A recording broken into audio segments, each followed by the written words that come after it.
Hello there and welcome to History for Lunatics. I'm so glad you're here tonight. Pull up something comfortable. Maybe a blanket, maybe a cup of tea, maybe just the quiet corner of the room where you usually let the day finish wearing itself out. Tonight, we're going to a place that most people have heard of, but very few people have really looked at for more than a few uncomfortable seconds.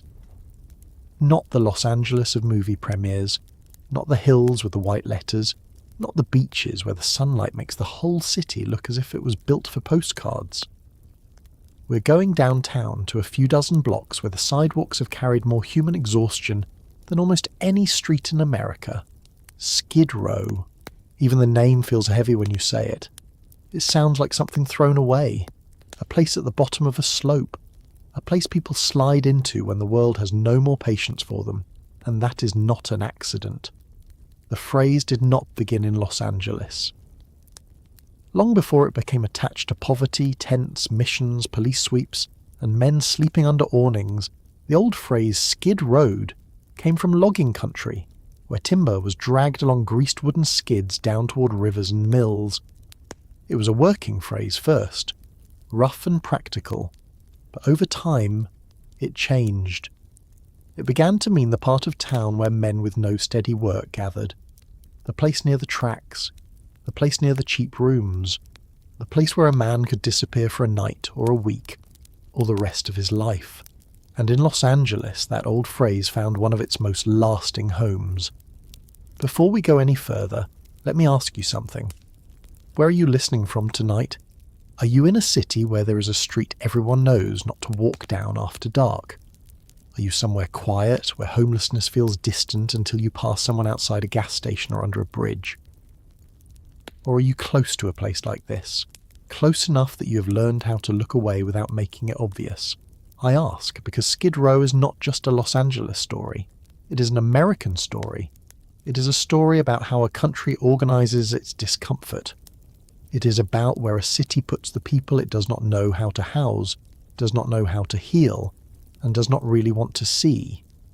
And if this kind of storytelling speaks to you, if you like history that moves slowly and takes ordinary places seriously, it would mean the world to me if you hit that subscribe button and give this video a like. You do not have to do it now. Do it when something in the story catches you, when a detail makes you stop for a second, when a street you thought you understood suddenly looks a little different. And if you want to tell me where you're listening from tonight, I always love reading those comments. There is something strangely comforting about knowing that while we walk through a hard piece of history together, people are listening from bedrooms, kitchens, late-night buses and quiet corners all over the world. Now, let us step into Los Angeles. But not the Los Angeles you probably picture first. Not the city of palm trees and swimming pools and backlots. We need to go back to the city before it became a dream factory. The city before freeways tied it into knots. The city before the entertainment business taught the rest of the world to imagine Los Angeles as a place where everybody came to be discovered. In the late 1800s and early 1900s, downtown Los Angeles was still a working city in a very physical sense. It had rail yards, warehouses, produce markets, wholesale districts, saloons, lunch counters, and cheap lodging houses. The eastern edge of downtown was not fashionable, it was useful. It was close to the rail lines, close to the industrial work, close to the places where a man arriving with almost nothing could at least try to find a day's wages. Early Skid Row grew from that world of railroads, produce markets, agricultural labour, and transient workers who came through downtown looking for seasonal work. This is one of the first things to understand about Skid Row. It did not begin as a tent city. It did not begin as an emergency. It began as a place that solved a practical problem for a certain kind of economy. Los Angeles needed labour, but it did not always need the same labourers all year. Farms needed men at harvest time. Railroads needed men for building, loading, repairing, cleaning, moving. Warehouses and markets needed bodies early in the morning and sometimes not again until the next rush. The city needed people who could appear when work was available and vanish when it was not. That kind of economy creates a certain kind of neighbourhood. Not a family neighbourhood with front porches and schoolyards. Not a neighbourhood built around permanence. It creates cheap hotels. It creates bars that open early. It creates pawn shops, employment offices, missions, coffee counters, second-hand stores, and streets where men stand around waiting to hear if there is work that day. The men who came through those streets were often alone. That matters. Many were unmarried. Some had families somewhere else. Some had left farms, mining towns, lumber camps, or small Midwestern communities where there was no longer anything for them. Some were immigrants. Some were veterans. Some were men whose names appeared nowhere, except maybe on a hotel register written in pencil one night at a time. They did not need much by the standards of the city's better-off residents. A room with a bed, a place to wash, a cheap meal, a bar where nobody asked too many questions. A mission where a man could get coffee, a sermon, and a little warmth when things went badly. They needed the city to tolerate them, and for a long time, that is exactly what it did. Not kindly, not generously, but practically. The old Skid Row was built around the single-room occupancy hotel, usually called an SRO. That term sounds technical, but the thing itself was simple. A small room, often just large enough for a narrow bed, a chair, maybe a washstand, sometimes a small dresser if the place was decent. The bathroom was usually down the hall. Privacy existed, but barely. Comfort existed, but only in the smallest possible amount. Still, for a working man with little money, an SRO room could mean the difference between being poor and being outside. It could mean a locked door. It could mean a place to sleep off a bad week without being moved along by police. It could mean that when your body was tired, when your boots were wet, when the city had nothing for you that day, you still had somewhere to go. This is the part of the story modern people often miss. A cheap room, even a bad cheap room, is still a room. It is a wall between a person and the street. It is a place to leave a coat. It is a place to be sick privately. It is a place to shut your eyes without wondering who is standing over you. Today, when people imagine Skid Row, they often picture tents, tarps, shopping carts, sleeping bags and sidewalks. But for much of its history, the area was also a district of very cheap indoor housing. It was poor housing, yes, often crowded, often neglected, often run by owners who did the least they could and still collected rent. But it was housing. That distinction matters because when those rooms disappeared, the street had to absorb the people who once lived behind doors. Walk through the area in your mind in, say, the 1920s or the 1930s. Not as a tourist, not looking for drama, just as a person moving through downtown early in the morning. You would hear carts and trucks near the produce markets. You would smell coffee, stale beer, tobacco, fruit beginning to soften in crates, horse manure in the earlier years, gasoline and dust in the later ones. Men would be coming down narrow hotel stairways, some headed to jobs, some headed to labour offices, some headed nowhere in particular. A mission might have a line outside. A bar might already have men at the counter. A diner would be serving eggs, beans, bread, and coffee, strong enough to make a tired man feel briefly assembled again. The sidewalks would be busy, but not in the way a shopping district is busy. They would be full of waiting. That is one of the quietest and most important facts about Skid Row. So much of its history is the history of waiting. Waiting for work, waiting for a bed, waiting for a meal, waiting for the police to pass, waiting for a check. Waiting for a sickness to lift, waiting for something to change and knowing it probably will not. During the Great Depression, that waiting grew heavier. Los Angeles had always attracted people who believed the West might give them a second chance. Sunshine has a way of advertising itself as mercy. A man who was broke in a cold town might imagine being broke in California as somehow less final. In the 1930s, people came west from farms, towns and cities battered by unemployment, drought and collapse. Some arrived with plans, some arrived with almost nothing. Many found that Los Angeles had its own lines, its own closed doors, its own full shelters, its own hard-faced employers who could choose from too many desperate men. Skid Row absorbed them because that was already what it had been built to do. It had cheap rooms, missions, bars, and a reputation. By then, the area on the eastern side of downtown was already becoming widely known as Skid Row, a place shaped by cheap residential hotels, liquor stores, missions, and transient life. That word, reputation, is important. Once a neighbourhood receives a reputation like that, it begins to attract both need and judgment. A man down on his luck may go there because he has heard he can get a bed. A church may open a mission there because that is where the hungry men are. A police department may send officers there because that is where the city believes trouble lives. A newspaper may send photographers there when it wants a picture of poverty. A politician may mention it when he wants to sound serious about reform. Over time, the reputation becomes a kind of machinery. It pulls people in, not always because they want to be there, but because services are there, cheap rooms are there, and the rest of the city has made it clear that there are not many other places where they are allowed to exist. Now, let us be careful.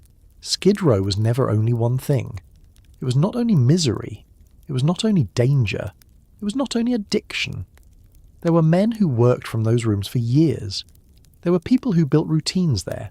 There were friendships, arguments, jokes, small acts of care, old habits, familiar faces. Someone knew which diner poured the strongest coffee. Someone knew which mission had the better shoes. Someone knew which hotel manager would give you until Friday to pay, and which one would put your belongings in the hall by noon. A neighbourhood, even a poor one, is still a neighbourhood. It has memory. It has rules. It has people who know each other by sight, even if they do not know each other's full names. But the rest of the city did not usually see those details. It saw a problem. And by the middle of the 20th century, Los Angeles was becoming more and more interested in removing visible problems from the parts of downtown it wanted to sell as modern. This is where the story begins to shift.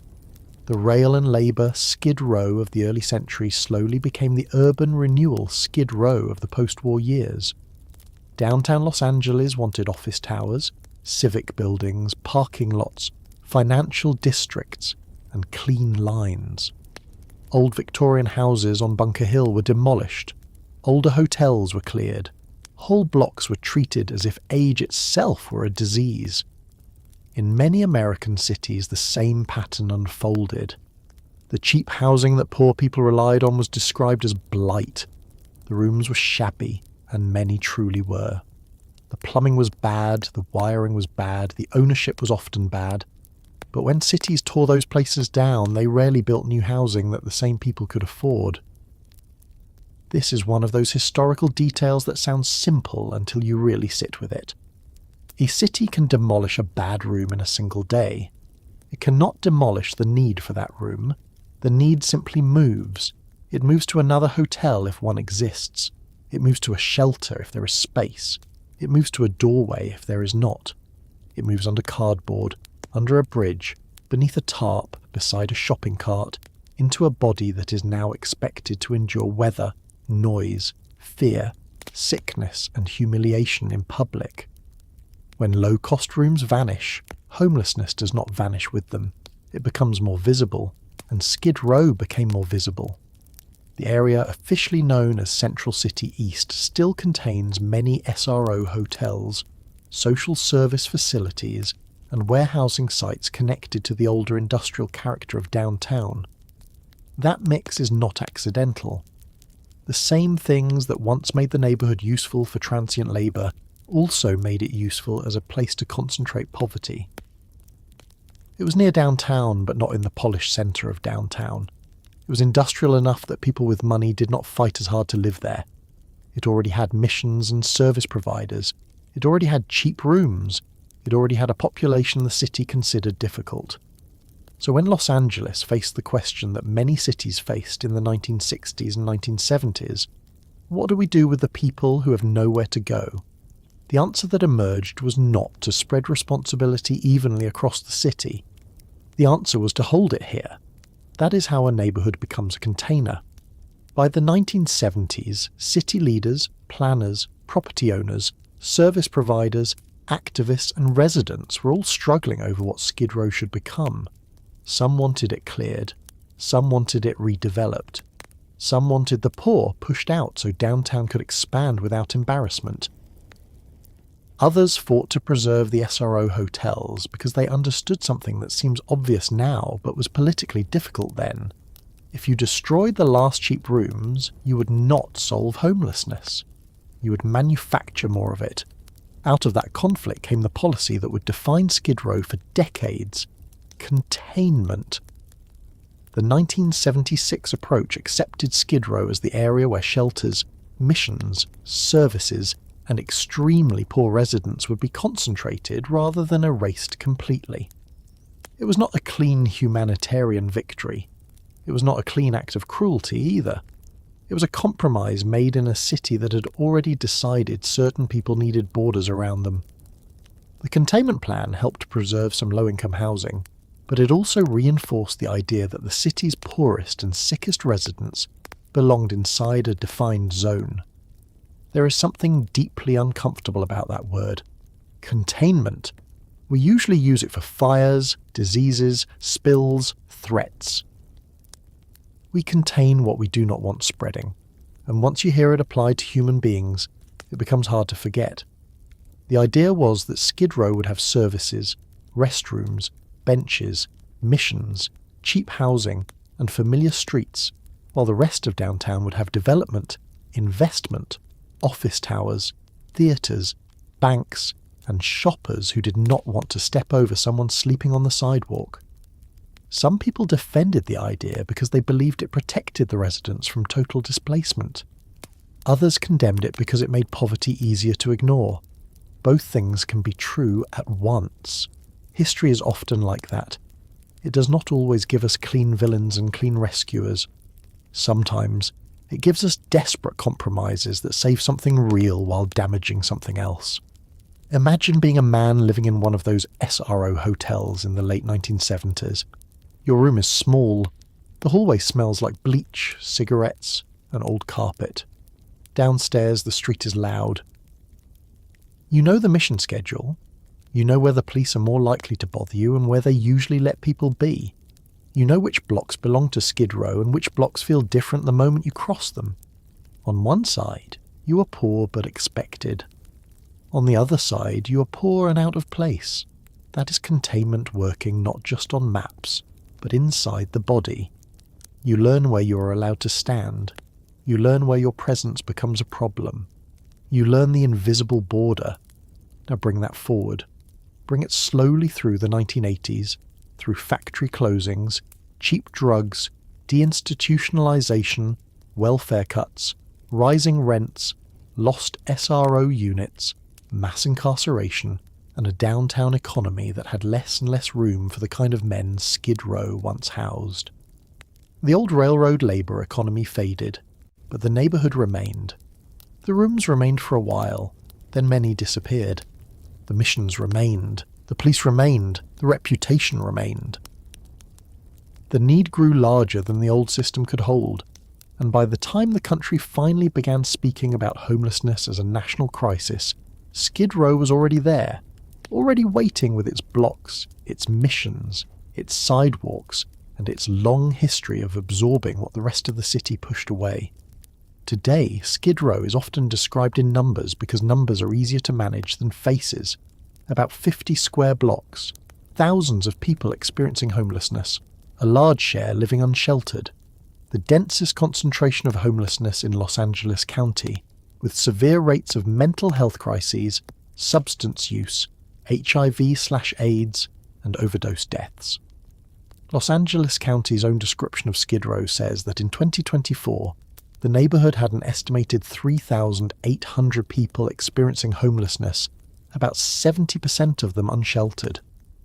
Those numbers are important, and they are also not enough. They cannot tell you what it feels like to wake up on San Julian Street before sunrise.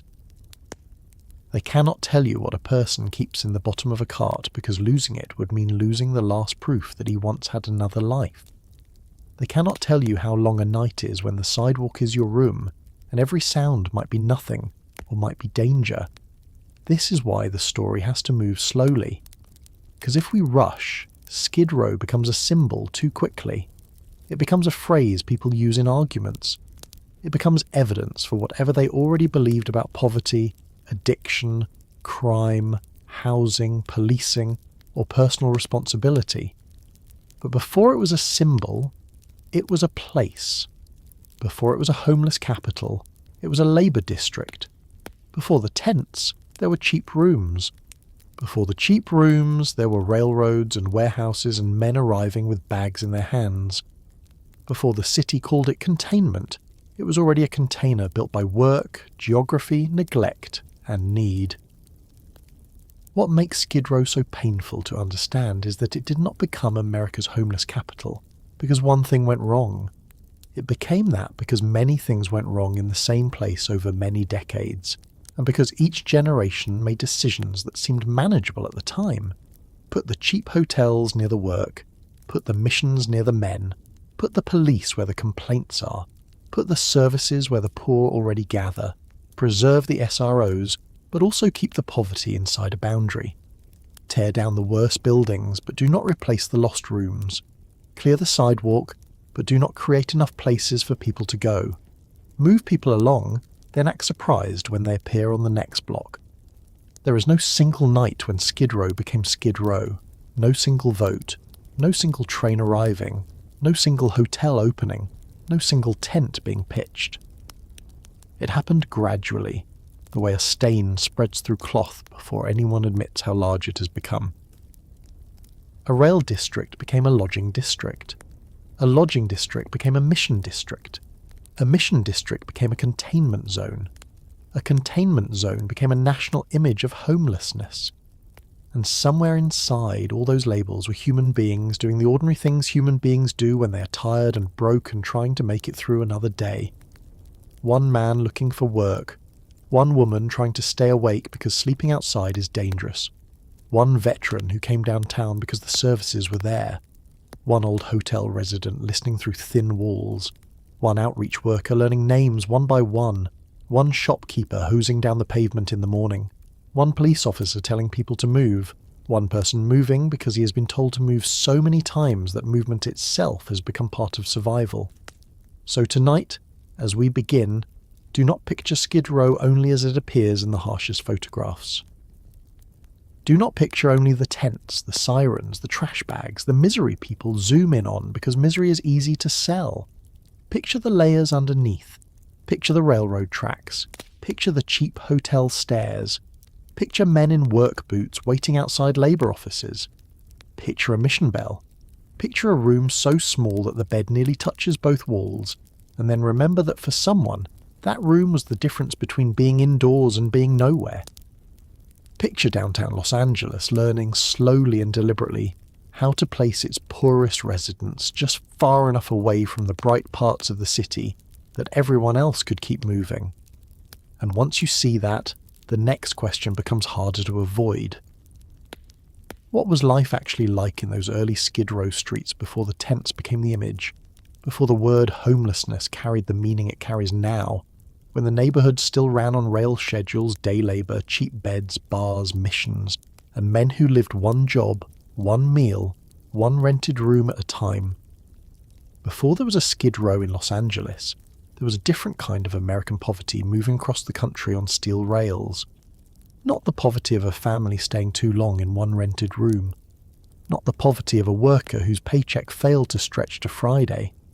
This was a more restless poverty, a poverty with a bedroll, a tin cup, a change of shirt if the man was lucky, and a habit of watching freight cars the way other men watch clocks. It belonged mostly to men who moved because work moved, because harvest ended, because logging camps closed for the season, because mines hired and fired without warning, because a man who could not find wages in one town might still believe the next town had something waiting.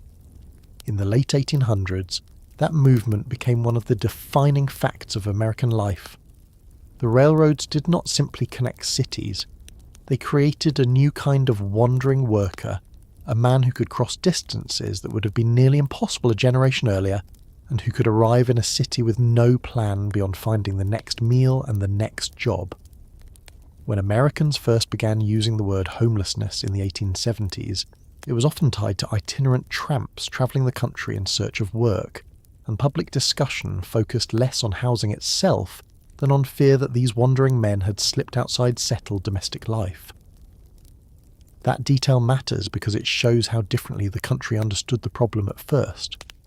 To many respectable citizens, the issue was not yet that rents were too high or rooms were too scarce. It was that men were loose, men were unattached, men were not under the discipline of a household, a church, an employer, or a town that knew them by name.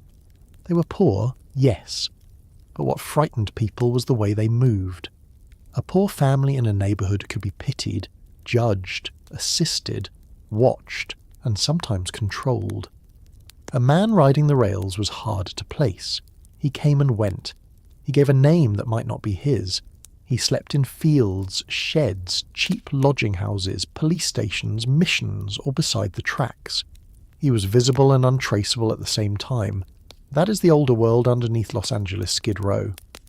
Before the tents, before the modern shelter system, before the court orders and city plans and television images, there was the world of the transient labourer.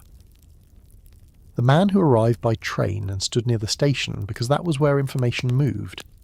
The man who checked the Labour office in the morning and knew by noon whether he had a day's wages or another long afternoon to get through.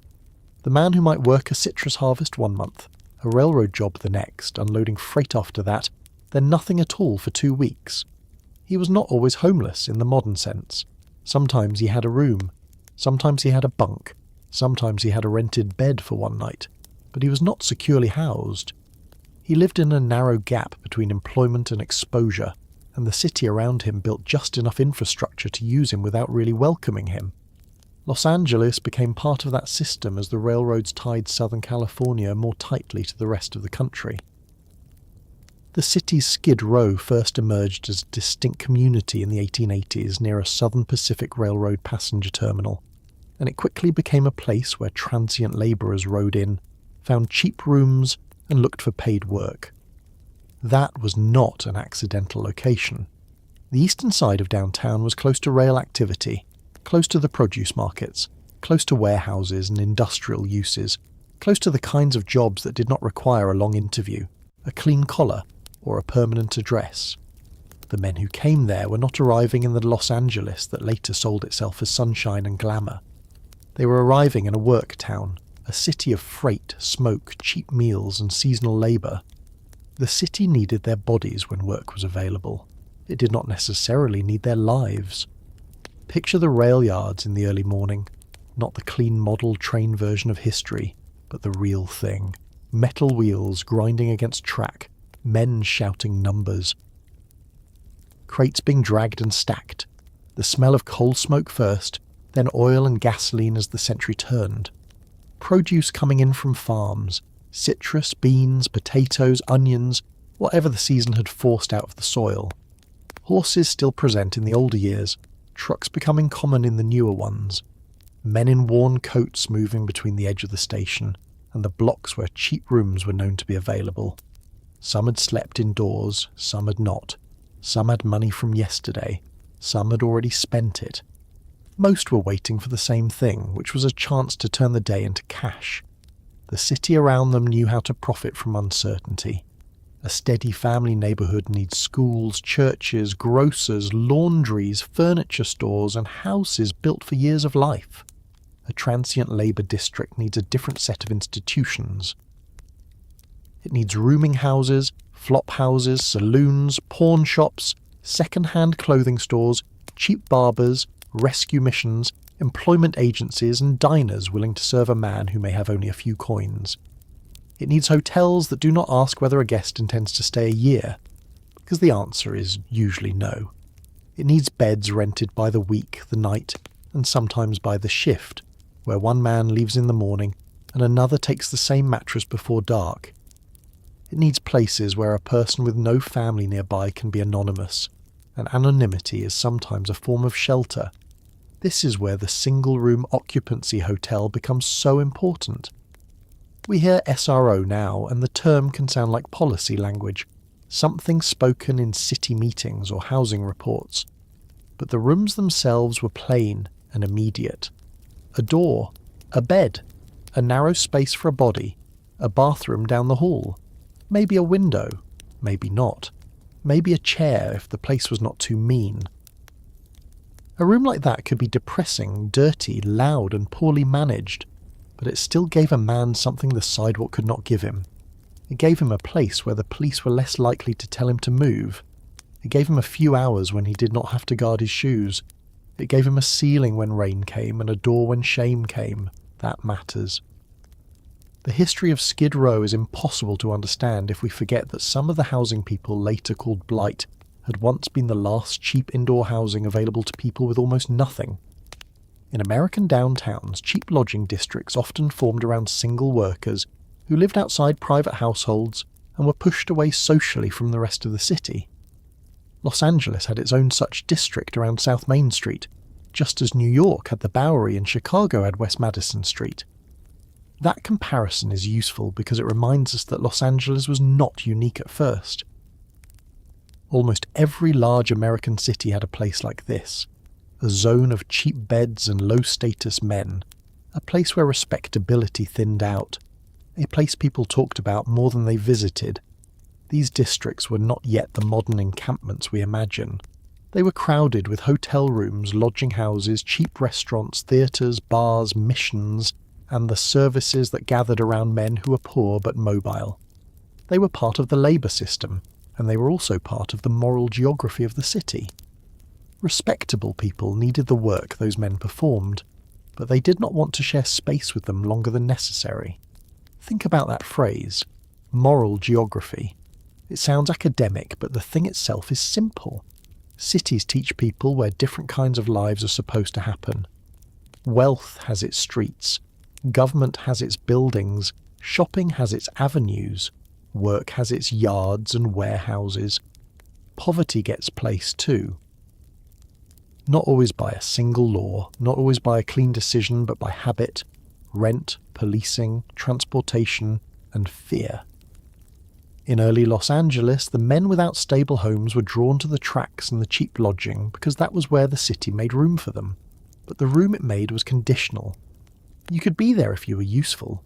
You could be there if you kept moving. You could be there if your poverty stayed in the blocks where people expected to find it. A man newly arrived in downtown Los Angeles might learn this quickly. He might step off the train and follow other men who looked like they knew where to go. He might find a lodging house where the clerk barely looked up. The lobby might have a spittoon, a bench, a calendar on the wall, and the smell of damp wool and tobacco. Upstairs, the hallway would be narrow, doors close together, voices through the walls, coughing, snoring, someone muttering in sleep. The room itself might have a bed with a thin mattress, a hook for a coat, a washstand if he was lucky, and little else. If he had money, he could sleep. If he had a little more, he might buy supper. If he had almost none, he might go to a mission and sit through a sermon before food. This was not a romantic life. It was not the free road of songs and later movies. It was a routine made from fatigue, calculation, and small humiliations. Still, there was a culture there. That is important too. The men who lived between trains and cheap rooms had their own information networks. They knew which farms were hiring. They knew which rail yards were watched carefully and which were easier to ride out of. They knew which bosses paid fairly and which cheated. They knew which saloons watered the liquor and which missions treated men like sinners first and hungry people second. They knew how to read another man's shoes, coat, hands, and eyes. A stranger could become a friend for one meal and never be seen again. A man might borrow tobacco, share a tip, warn someone away from a bad lodging house, or vanish with another man's coat. Trust existed, but it was practical and temporary. The road did not encourage softness. The word hobo began appearing in the 1880s in the American West, and it came to describe a culture of migrant labourers that was sometimes romanticised in literature, even as many communities feared and punished the men themselves. The distinction between tramp, hobo and bum mattered to some people at the time, though outsiders often used the words carelessly. A hobo worked and wandered. A tramp wandered and worked only when he had to, at least in the stereotype. A bum did neither. Those categories were never as clean in real life as they sounded in conversation.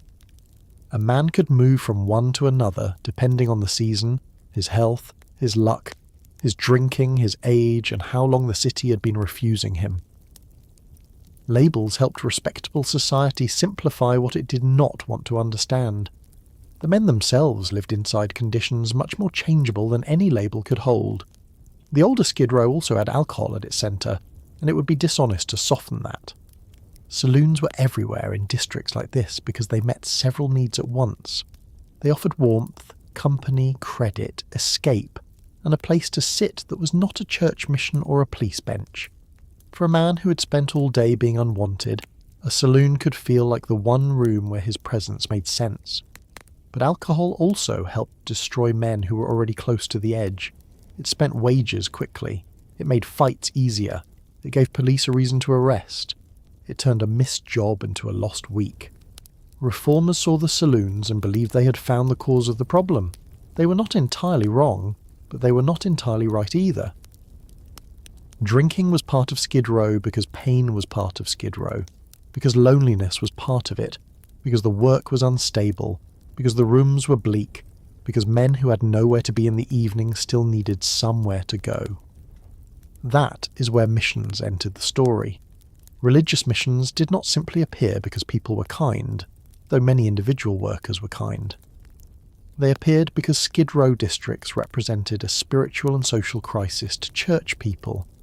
Here were men outside the family structure, outside regular worship, outside stable employment, outside the clean domestic order that many Americans believed gave life its moral shape. Missions offered food, beds, clothing, prayer, and discipline. They also offered a version of recognition. A mission worker might know a man's name. A preacher might remember his face. A coffee line might be the closest thing to a regular appointment he had. But the help often came with a message attached. You're hungry because your life has gone wrong. Your life has gone wrong because your habits are wrong. Your habits must change before you can be restored. Sometimes that was true in part. Sometimes it was a cruel simplification. Most of the time, it was both. The cheap hotels, bars, warehouses, brothels, and religious missions that grew around Los Angeles' Skid Row followed the railroad workers, transient farm workers, and men drifting west who landed near the ends of the cross-country rail lines. That mixture gave the neighborhood its early shape. It was not planned as a homeless capital. It was not designed in one meeting.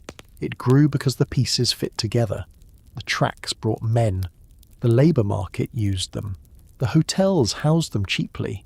The bars took their money. The missions tried to save them. The police watched them. The rest of the city learned to call the district by a name and treat that name as a warning. The police were part of this from the beginning. Vagrancy laws gave cities a way to arrest people not necessarily for what they had done, but for how they appeared to live. No visible means of support, loitering, drunkenness, sleeping outside, begging.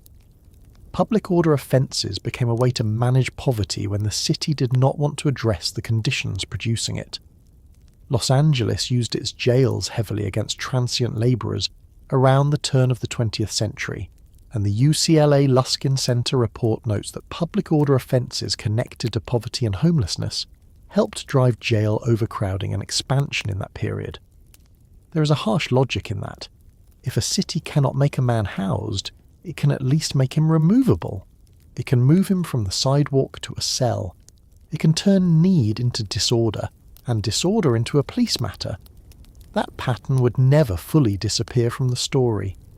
Let us stay with one ordinary evening in that earlier Skid Row because the evening tells you things a city report cannot.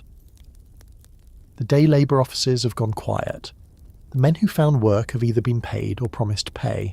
Some are eating, some are already drinking. Some are sitting in hotel rooms with their boots off, staring at walls thin enough to hear the next man cough. The street is not empty because these neighbourhoods did not empty at night. They changed tone. The working search of the morning became the survival routine of the evening.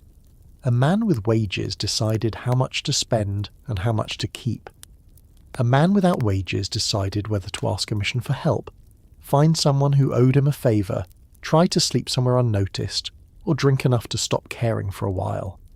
The city around him kept moving, but not toward him. Streetcars passed, shops closed, better off people went home. He stayed in the district because the district was where a man like him was legible. That word, home, becomes complicated here.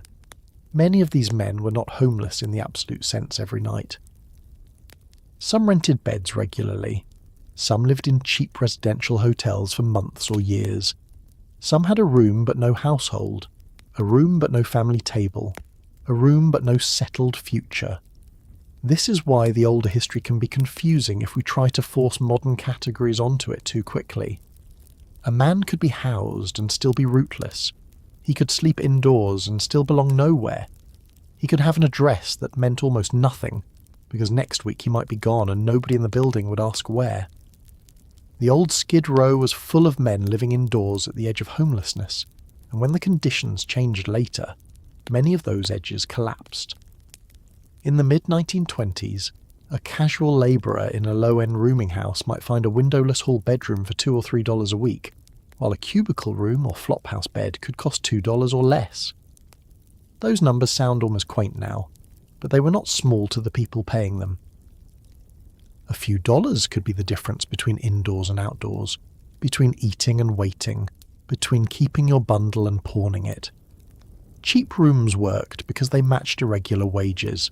If a man was paid by the day, he needed shelter that could be purchased by the day. If work came and went, rent had to come and go too. Respectable housing did not bend that way. A landlord renting to families wanted stability, references, deposits, and predictable payment. Skid Row housing accepted instability because instability was the product it served.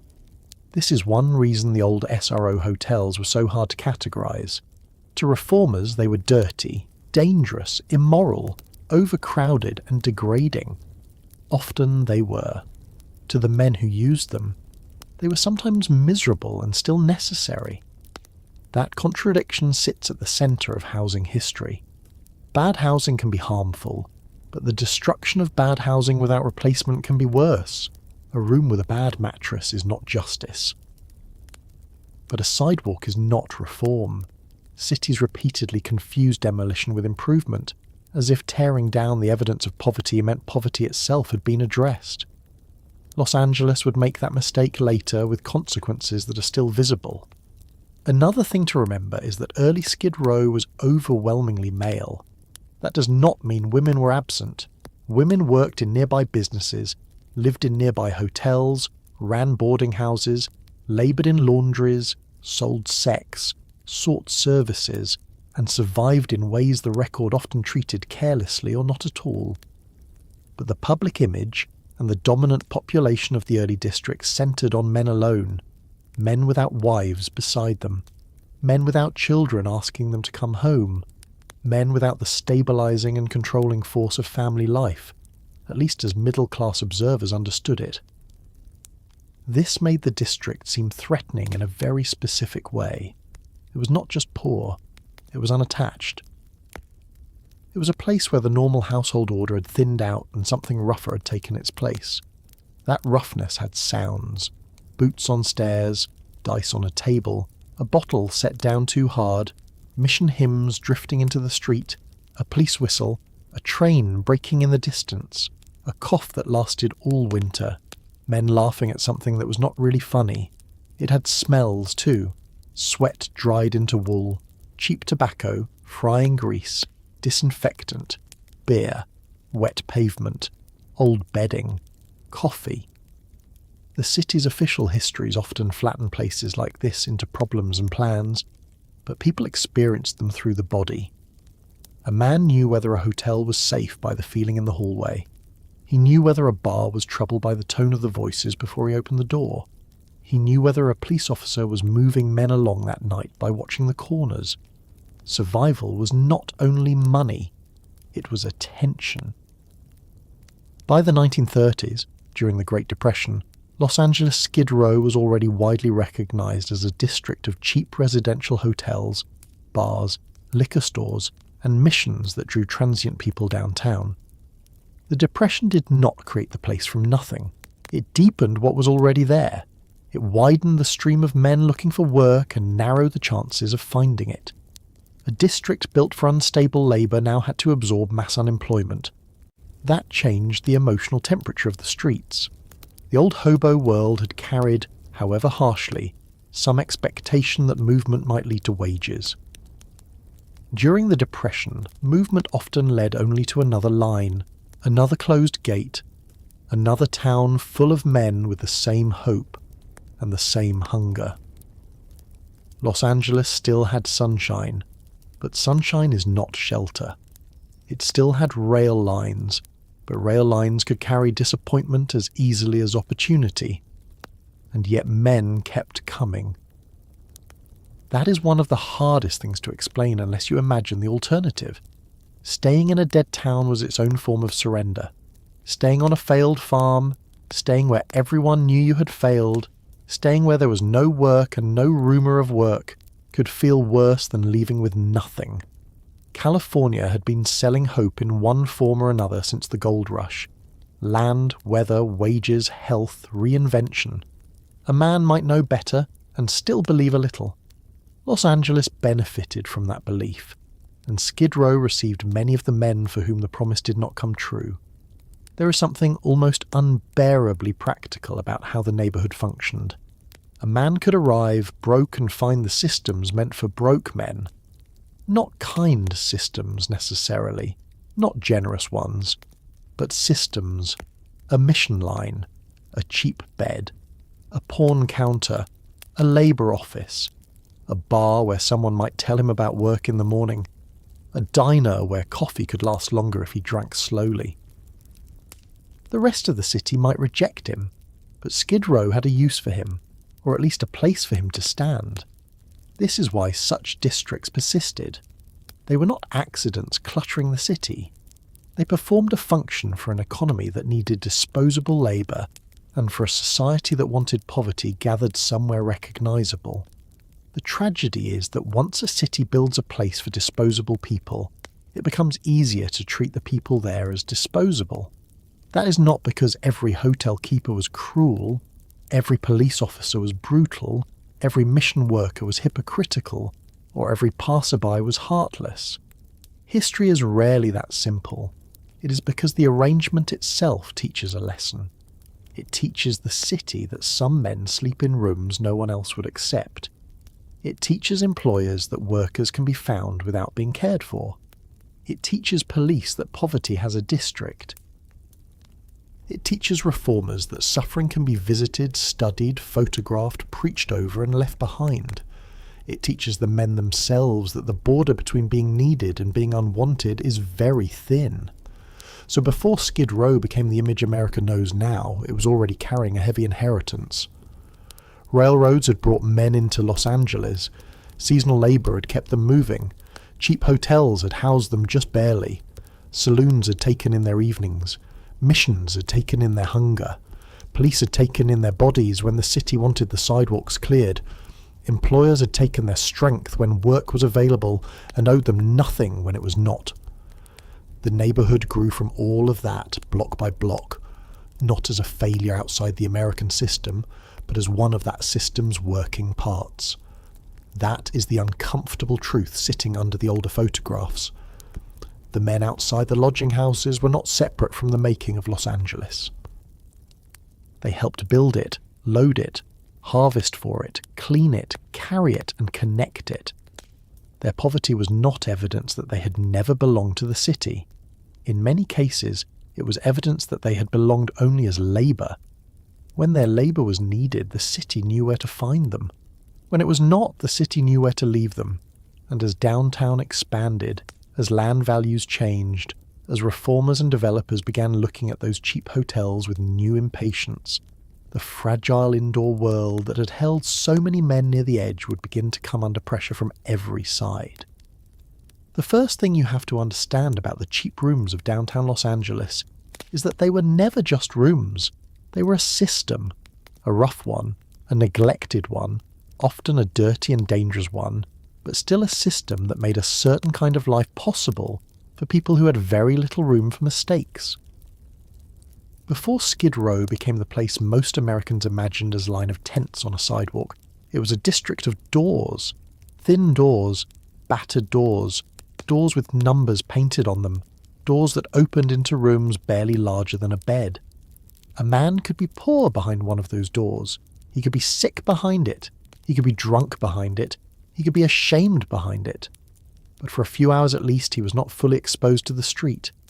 That difference may sound small from a comfortable distance, but it is not small when your life has narrowed to a few coins in your pocket and a body that needs to lie down. A cheap room gave a person one of the most basic human protections, the ability to stop being seen. We do not usually think of privacy as a survival tool because for many of us, privacy is built into the walls around us.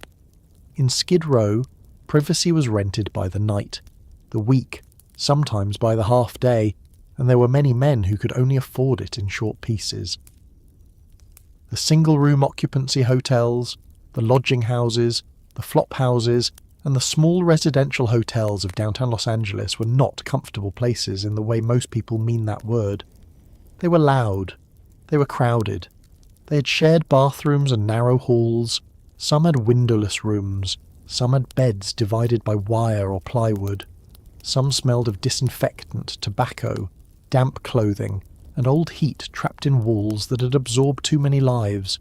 But a poor room is still different from no room.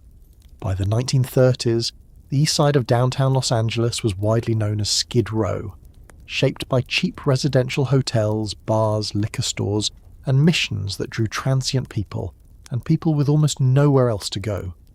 This was not a neighbourhood built around the promise of growing old in one place. It was built around temporary arrangements, a bed for tonight, coffee before dawn, a labour office in the morning, a pawn ticket when the week turned bad, a mission meal if there was no money left. The streets did not ask a man to explain his whole life story. In many ways, that was part of their appeal. A man who had failed somewhere else could arrive and be only one more tired face among tired faces. That anonymity could be bleak, but it could also be a kind of relief. Walk through it slowly in your mind, not as a visitor looking for shock, but as someone trying to understand how the place worked. It is early morning, maybe sometime between the wars, or a little after. The light is coming up over the warehouses and the railroad edges of downtown. Hotel clerks are changing shifts. Men are coming downstairs one at a time, some buttoning shirts, some carrying lunch pails, some rubbing sleep from their faces after a bad night on a bad mattress.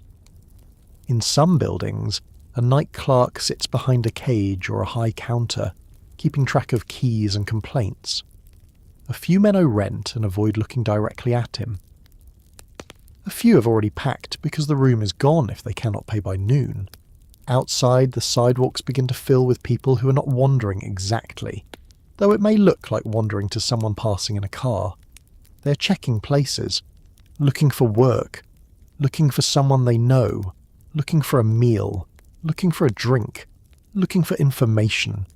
Information was one of the real currencies of the old Skid Row. A man might know which employment office had sent workers to the freight yards that week. Someone else might have heard of farm labour east of the city. Another man might know which hotel had a vacancy after a police raid, or which mission was giving out better shoes, or which bar had started throwing men out early because the police were watching. These were not small details. They were the practical knowledge of survival. A man who knew where to sleep indoors for $1, where to get a bowl of stew without too much sermon, and which alley to avoid after midnight had an advantage. He might still be poor, he might still be in danger, but he was not moving blind. The hotels were the backbone of that world. Some were legitimate residential hotels where people lived for months or years. Others operated closer to the edge, renting beds cheaply to men who came and went. The difference between the two could be hard to see from outside. In one, there might be a lobby with worn chairs, a desk clerk, mail slots, and men who had lived there long enough to complain about new arrivals making noise. In another, there might be rows of cubicles, a shared washroom, a mattress that had seen too much use, and a feeling that nobody expected anyone to stay long enough to matter. Downtown Los Angeles had many single-room occupancy hotels, social service facilities, and warehouse-related uses, especially in Central City East, the area long associated with Skid Row. A room in one of these places could contain almost an entire life, but only if that life had already been reduced to what could fit in it. A bed, a chair, a coat hanging from a nail, a few shirts, maybe a photograph turned toward the wall or kept in a drawer, a shaving kit, a bottle, a Bible given by a mission, a pair of extra socks that mattered more than almost anything when rain came. If the room had a window, it might face a brick wall or an alley. If it did not, a man learned the time of day from the sounds in the hall. Morning was footsteps, coughing, doors opening, water running down the hall, someone swearing because the sink was occupied. Afternoon was quieter, unless men were drinking early. Night was voices, arguments, radios, footsteps that stopped outside your door for too long. The rooms were cheap because the city did not think the people living in them deserved much more. That sounds harsh, but the buildings themselves said it clearly. Shared toilets, bad plumbing, poor ventilation, thin walls, stairs that had carried too many boots, bed bugs in some places, lice in others, rats where management stopped caring. But it is important to say this plainly, because it is one of the central truths of the story. The answer to bad cheap housing is not no cheap housing. A dirty room can make a person sick. A dangerous hotel can trap a person in fear. But when the cheapest rooms disappear, the people who depended on them do not disappear. They move into shelters if there are beds. They move into cars if they have cars. They move into doorways, alleys, sidewalks, and underpasses if they have nothing else. For decades, the old SROs of Skid Row stood between thousands of people in the street, even when they did that job poorly. Downstairs from the rooms, the street had its own order. Cheap restaurants served food built for men who needed calories more than presentation. Beans, eggs, potatoes, bread, coffee, stew, soup, meat when there was money, more bread when there was not. A man could stretch a cup of coffee longer than the owner liked if the place was not busy. He could sit near the window and watch who passed. Diners and lunch counters were not just places to eat. They were waiting rooms for people with nowhere formal to wait. You could learn who had work. You could hear who had been arrested. You could find out whether a shelter was full before walking there. You could sit in steam and grease and noise and feel for a few minutes, like your presence had a function. Then there were the bars. No honest history of Skid Row can leave them out, and no honest history should make them the entire explanation either. Bars and liquor stores became part of the district because they met needs that polite society preferred not to name. They gave warmth.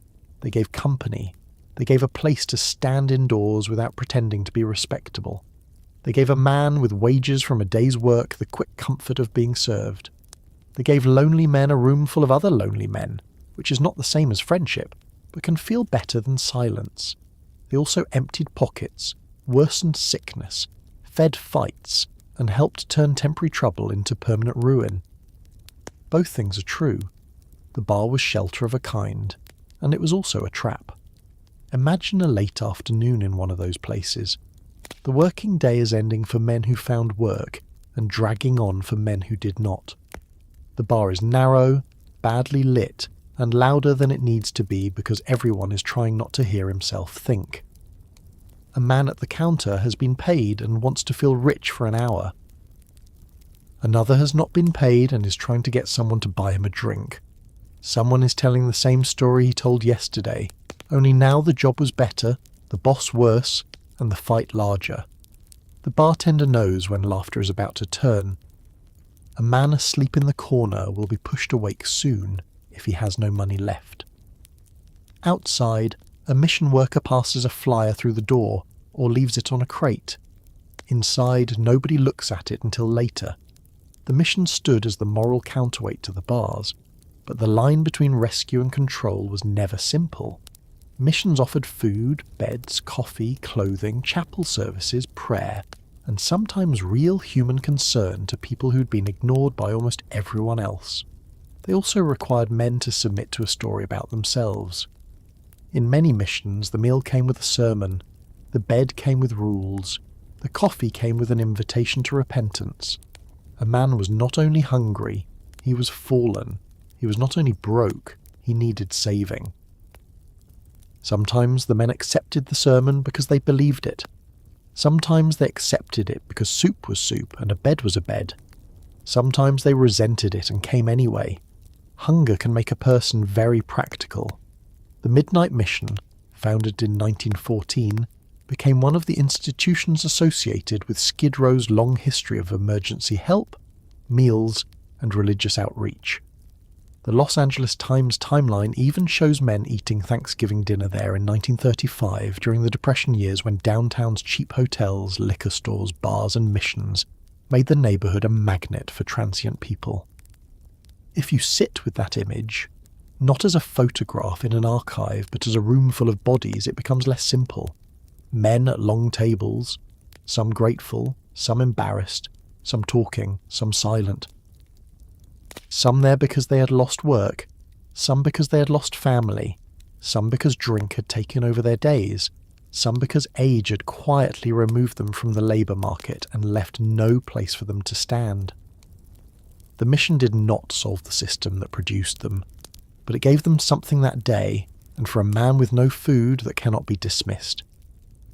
There were back alleys too, and alleys tell a different truth from front doors. The public face of a neighbourhood is what it shows to people passing through. The alley is where things go when nobody wants them seen. Trash, broken furniture, empty bottles, men too drunk to be allowed inside, people sleeping where police might not notice at first, arguments that moved out of the bar before they became arrests, deals, sickness, sex, hiding, fear. A back alley behind a cheap hotel could be a bathroom, a bedroom, a shortcut, a danger zone, and a place to breathe away from the sidewalk all at once. The city often speaks in maps and district names, but people living at the bottom of it know the smaller geography.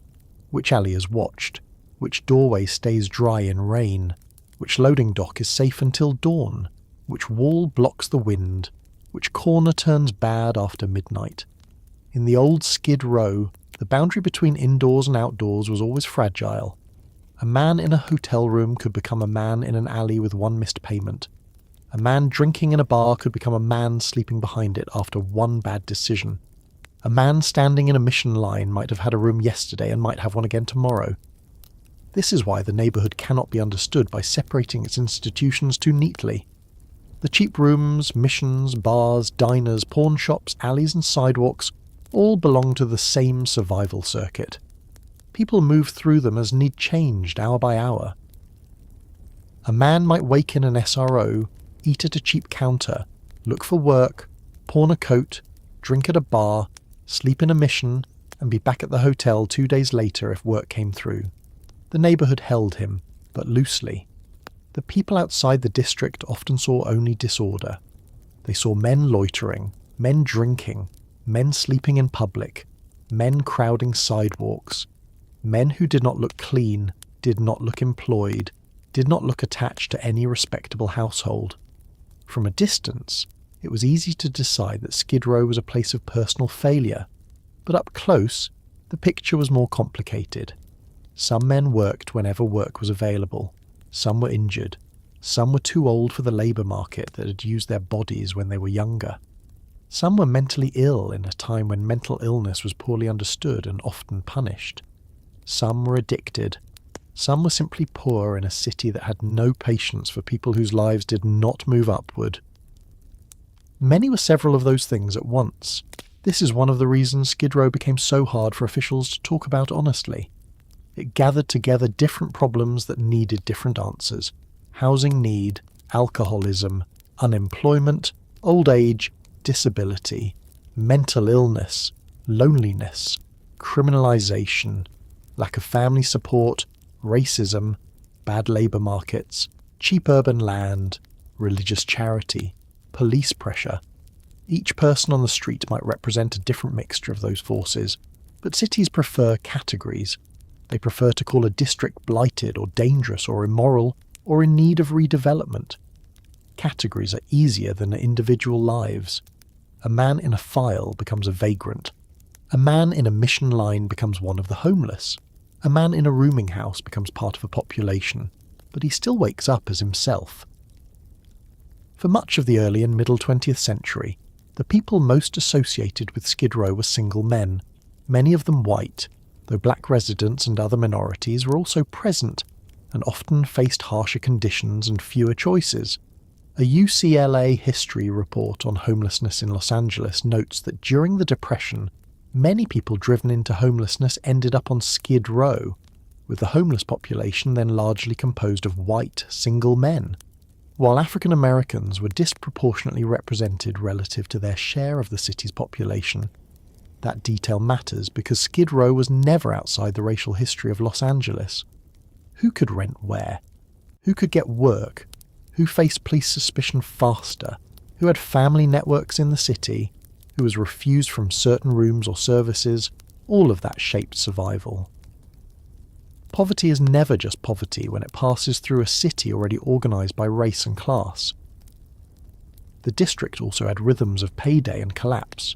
When men were paid, the streets changed, restaurants filled, bars grew louder, pawn tickets were redeemed, new shirts appeared, cigarettes were shared more easily.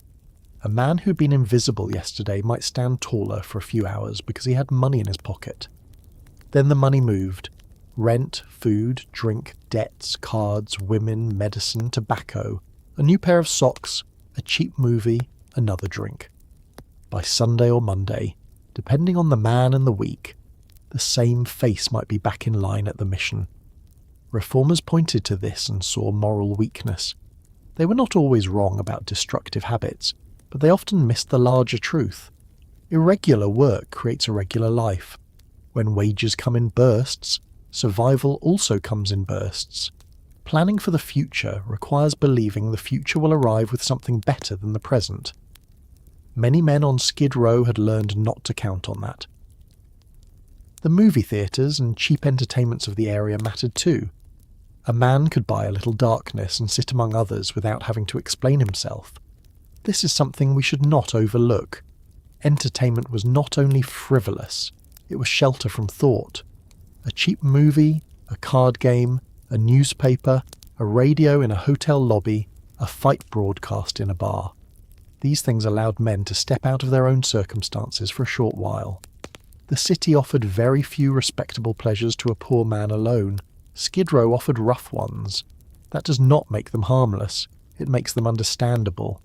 There were women in the district as well, and their presence complicates the older male picture. Some women lived in SRO hotels because they were poor, widowed, separated, working irregularly, or shut out of better housing. Some worked in cafes, laundries, bars, or missions. Some sold sex in and around the district, often under dangerous conditions and with little protection. Women on Skid Row could be judged more harshly than men because a homeless or unattached woman violated social expectations even more deeply. A poor man alone was suspicious. A poor woman alone was often treated as fallen before she'd said a word. Their histories are harder to find because records focus so heavily on male transients.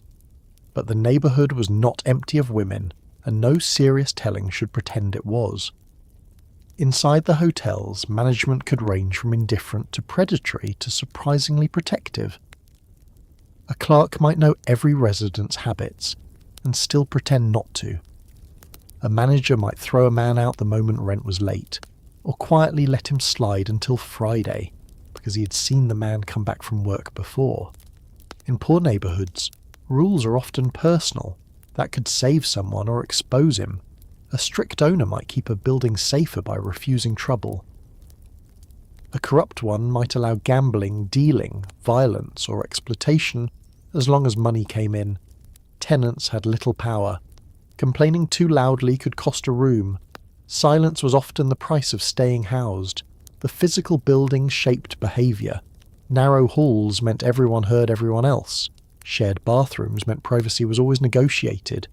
Thin walls meant sleep could be impossible when the next room was drunk, sick or afraid. Lobby chairs became living rooms for men whose rooms were too small to sit in all evening. Stairways became places of encounter, conflict, gossip and warning. The hotel was not only shelter, it was a social machine. It put men close together while keeping them separate enough to be lonely. Outside, the city continued to change. Downtown Los Angeles grew, modernized, pushed, cleared, built and rebranded in different eras. But Skid Row kept its older functions longer than many leaders wanted. It remained the place with cheap rooms, missions and social services. It remained the place where people went when they had no better option. By the 1970s, most people in Skid Row still lived in cheap apartments or SRO hotels, even though the neighbourhood was already known as rough and associated with drinking, drugs, benches and street life. That fact is crucial. The popular image of Skid Row as primarily an outdoor encampment belongs more strongly to a later period. The older district was poor and troubled, but much of its poverty was still indoors. There is a quiet lesson in that. Homelessness does not always begin with a person sleeping outside. Sometimes it begins in the last room he can afford. It begins in a hallway hotel where the rent is paid by the week and the future is paid by luck. It begins with a shared toilet, a bad lock, a warning from the clerk, a missing shift, a cough that makes work impossible, a bottle that gets finished too fast, a city inspector declaring a building unfit, a redevelopment plan calling the block blighted, a room lost before anyone outside notices it mattered. By the time a person appears on the sidewalk, the collapse may have been happening for years. So the cheap rooms, missions, bars and back alleys of downtown Los Angeles were not background scenery. They were the working parts of the old Skid Row. Each played a role. The hotel kept people barely indoors. The mission fed people when the market would not. The bar offered comfort and danger in the same glass. The diner turned coins into warmth. The pawn shop turned belongings into time. The alley received what the front of the city rejected. The sidewalk connected them all. Together they formed a neighbourhood that was poor, harsh, familiar, exploitative, charitable, and necessary all at once. And this is why it is too simple to say that Skid Row was only neglected. It was also used. It was used by employers who depended on cheap labour, used by property owners who collected rent from desperate tenants, used by reformers who found a visible field for charity, used by police departments that treated poverty as something to be managed block by block, used by the wider city as a place to put the people whose needs were too complicated, too expensive, or too embarrassing to spread elsewhere. That use gave the district a kind of permanence. As long as the city needed a place for last resort housing, last resort meals, last resort beds, and last resort people, Skid Row remained. But a system built on cheap rooms is vulnerable to one thing above all. Remove the rooms, and the whole arrangement changes. Close the hotels, demolish the old buildings, raise the rents, clear the blocks, push industry away, and the people who once moved between a bed, a bar, a mission and a labour office have fewer places to land. The old neighbourhood did not disappear all at once. It thinned out. It lost pieces. Work changed. Buildings came down. Downtown land became more valuable. Reformers, planners and developers looked at the same streets and saw not a rough survival system, but an obstacle. And once the city began treating the old Skid Row buildings as something to erase rather than something to replace carefully, the poverty those buildings had contained had nowhere else to go but outward, into daylight, onto sidewalks, and into the version of Skid Row America would eventually recognise with discomfort and fear. By the time industry began leaving the old downtown in pieces, Skid Row had already learned how to absorb men who had been used up by work. That is one of the cruel facts sitting at the centre of this story. The neighbourhood was not built for comfort, and it was not built for dignity, but it was built around a working order that made some practical sense. A man could arrive near the rail lines, rent a narrow room, eat cheaply, hear about labour, take a job when one appeared, come back with wages, lose those wages, recover, fall, try again, and remain inside a district that understood that unstable work produced unstable lives. It was a hard arrangement, but it was still an arrangement. There were rooms, missions, bars, employment offices, warehouses, produce markets, loading docks, rail yards, and streets where a man without a permanent address could still find some small foothold in the city. The problem came when the work changed, the land changed, the buildings changed, and the poverty remained. That sentence is simple, but it contains decades of Los Angeles history. For much of the early 20th century, Skid Row belonged to a downtown economy that still needed large numbers of low-wage workers close by. Men loaded and unloaded freight. They carried crates in the wholesale produce markets. They worked seasonal jobs connected to agriculture, railroads, manufacturing, warehousing, and construction. They moved where work moved. Some were employed for a day, some for a week, some for a season. Some came back to the same hotels year after year. The neighbourhood was poor because the work was poor, but at least the distance between a cheap bed and a possible job could be walked. That was not a small thing.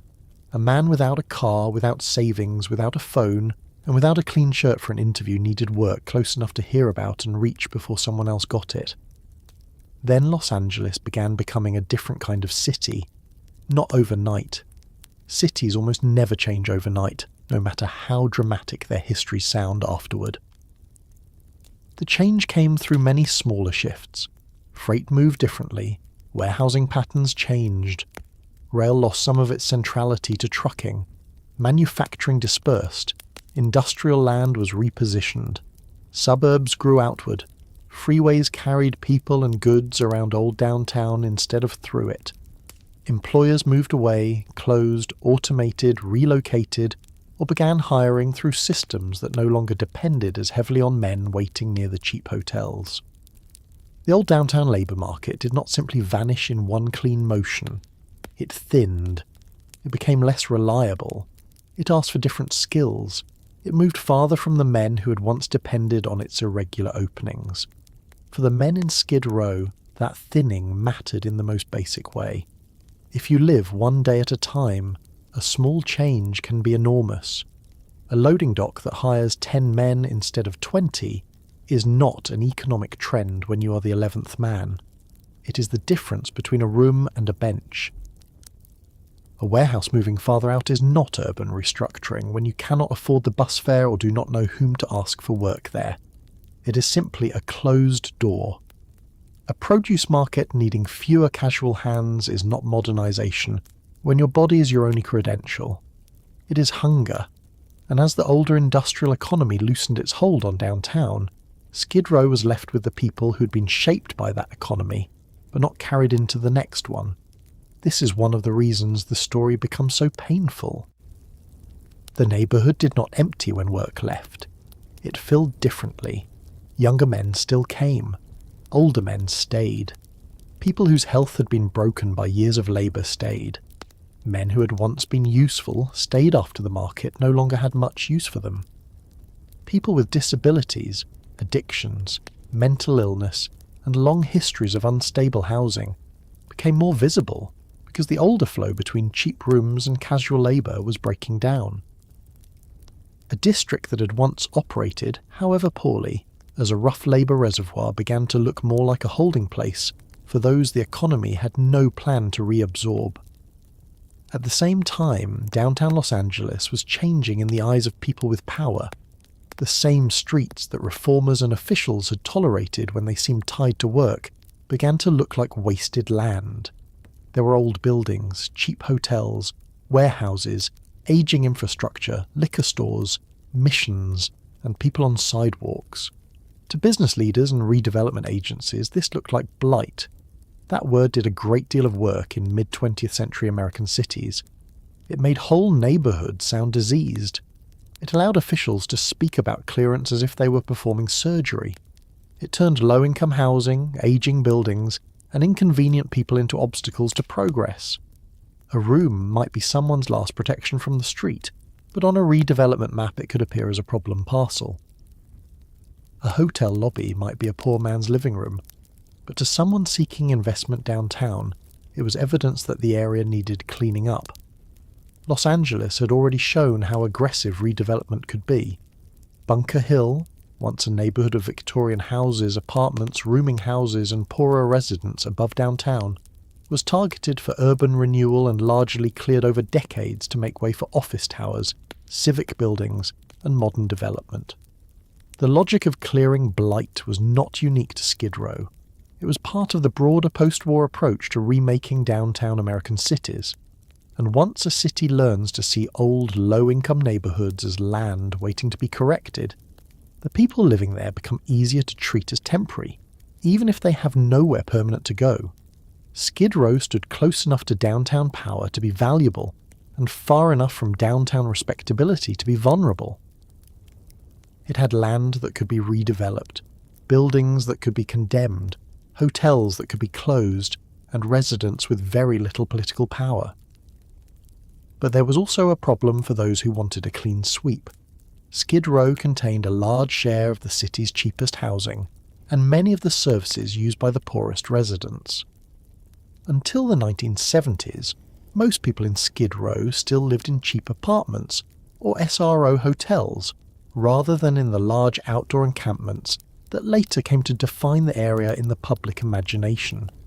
If those rooms disappeared, the people would not disappear with them. They would become more visible, more desperate, and harder for the city to pretend it had solved anything. That is the thing about the old SRO hotels. They were often ugly to outsiders and essential to residents. A single-room occupancy hotel could be poorly maintained, badly ventilated, noisy and unsafe. It could also be the last rung before the street. For a person living on disability income, casual wages, odd jobs, a small pension, or nothing steady at all, the SRO was sometimes the only housing that matched the rhythm of his money. Pay by the week, pay by the night, stay without a family, stay without furniture, stay without a lease that required proof of a stable life you no longer had. That kind of housing offended middle-class ideas of what a home should be, but it served people whose lives had already been pushed outside those ideas. When cheap rooms were lost, the loss was not just architectural. It changed the entire ecology of poverty. A man who once slept behind a door now slept in a mission if a bed was open. If not, he slept in a doorway. A woman who might have found a small room now stayed in a shelter line with a friend in an unsafe arrangement or outside. A person with mental illness who could barely manage a hotel room could not manage a housing market that demanded paperwork, deposits, references, income, and patience. A building inspector might close a dangerous hotel for good reasons, but if no replacement rooms existed, the danger simply moved from inside the building to the sidewalk. Cities often counted the demolition of bad housing as improvement, while the people displaced by that improvement became someone else's emergency. This was not only a Los Angeles problem. Across the United States, the old Skid Rows and cheap lodging districts were being reduced, cleared, renovated, or priced out. One study of metropolitan SRO housing found that the national stock declined from about 376,000 units in 1976 to 307,000 in 1980, a loss of roughly 1/5 in just 4 years. That number matters because it shows that the disappearance of last resort rooms was happening at the very moment modern mass homelessness was beginning to appear more forcefully in American cities. The rooms did not vanish because nobody needed them. They vanished because cities wanted different downtowns, because owners could make money another way, because regulation and neglect collided, because public policy did not treat extremely cheap housing as something worth preserving until much of it was already gone. In Los Angeles, those pressures met the weakening of the old industrial downtown. This created a trap. The people who relied on Skid Row were losing access to the jobs that had justified the district's existence. while also losing access to the rooms that had kept its poverty indoors. Work left, and housing left with it, but the human consequences stayed behind. The man who had spent 20 years doing casual labour did not become a suburban office worker because the downtown economy changed. The ageing hotel resident did not move into a neat apartment because his building was sold. The alcoholic did not become sober because a bar closed. The mentally ill person did not become stable because the city preferred a cleaner block. People do not transform automatically when the urban landscape is redesigned around them. Often they are simply exposed.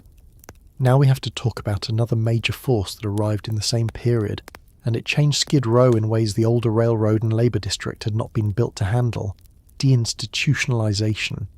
The word is long, but the basic idea was that many people who had been held in large state mental hospitals should be released into community-based care.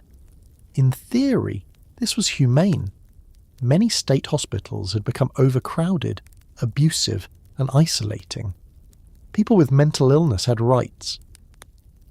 They deserved treatment closer to ordinary life, not warehousing in institutions for decades. But the promise of community care required actual care in actual communities. Clinics, housing, medication support, caseworkers, income, treatment beds, and long-term follow-up. Too often, those supports were underfunded, fragmented, or missing. People left institutions, but the communities they entered were not prepared to hold them. Los Angeles homelessness researchers have pointed to the combination of deindustrialization, deinstitutionalization, shrinking affordable housing, redevelopment pressure, and the early 1980s recession as forces that drove more people to the streets after the 1970s. That combination is important because it prevents us from pretending there was one cause. Skid Row did not become more desperate simply because factories left. It did not become more desperate simply because mental hospitals emptied. It did not become more desperate simply because SROs disappeared. It became more desperate because all these things happened close together, and each failure made the others worse. Imagine a person released from a hospital with a small amount of money, a prescription, and a plan that depends on appointments he may not be able to keep. He needs a room cheap enough to afford. He needs a place where he will not be evicted immediately for strange behaviour. He needs meals, medical care, and someone who notices if he stops taking medication. The private rental market is not built for him. The suburbs are not waiting for him. The middle-class apartment building will not accept him. So where does he go? He goes where cheap rooms are still known to exist. He goes where missions serve meals. He goes where other people with visible troubles are less unusual. He goes to Skid Row, not because Skid Row can heal him, but because it is one of the few places that will receive him at all. The same pattern held for people coming out of jails, hospitals, foster systems, failed marriages, lost jobs, and evictions. Skid Row became the place of last referral. Not always officially, sometimes by word of mouth, sometimes by police movement, sometimes by social service logic, sometimes by the simple fact that if you asked around downtown where to get a bed or a meal, the answer pointed east. That kind of informal funnel is powerful. A city does not have to write on paper that the poor belong in one neighbourhood. It only has to put the cheapest beds there, concentrate the services there, enforce public order harder elsewhere, and allow the rest of the housing market to close its doors. People will find the path because desperation is good at reading maps. There was also a racial change in the population of homelessness in Los Angeles during this period. Earlier, Skid Row had been publicly imagined mainly as a district of older, single white men, though that image always left out important parts of the reality. After the 1970s and 1980s, Black and Latino Angelenos became more heavily represented among people experiencing homelessness, shaped by decades of segregation, employment discrimination, redlining, unequal policing, and exclusion from wealth-building opportunities. The UCLA Luskin Executive Summary notes that before the 1980s, white, single, older men formed a majority of Los Angeles' homeless population, but afterward Black and Latinx people began to make up a majority. That shift is one of the clearest signs that modern homelessness was no longer just the old skid road problem of transient male labour. It had become something broader, tied to housing markets, racial inequality, public policy, and the collapsing supports of urban life. The neighbourhood itself had to carry all of this. Think of the sidewalks as a receiving surface. For decades they had received men between jobs. Now they were receiving the unemployed, the evicted, the mentally ill, the addicted, the elderly poor, the disabled, people leaving institutions, people pushed out of other neighbourhoods, people who could not survive a rising rental market, people whose lives had been made fragile by forces much larger than one bad decision. The older institutions remained, but they were not designed for this scale. A mission could serve a meal. It could not replace a regional mental health system. An SRO could rent a room. It could not solve the loss of affordable housing across Los Angeles. A sidewalk could hold a tent. It could not safely hold a life. This is where public perception began to harden. The more visible poverty became, the easier it was for outsiders to blame the visible people. If a man slept in a tent, the tent became the problem. If people gathered around a mission, the mission became the problem. If drug use was seen on the sidewalk became a symbol of moral collapse. What remained harder to see were the rooms that had disappeared, the jobs that had moved, the hospitals that had emptied, the budgets that had been cut, the rents that had risen, the families that had broken under pressure, and the policies that had allowed all of these things to land in the same few blocks. Visible suffering invites quick judgment. Hidden history asks for patience. Let us return to one building, because a building is easier to hold in the mind than a whole system. Picture an old residential hotel in Central City East in the 1970s.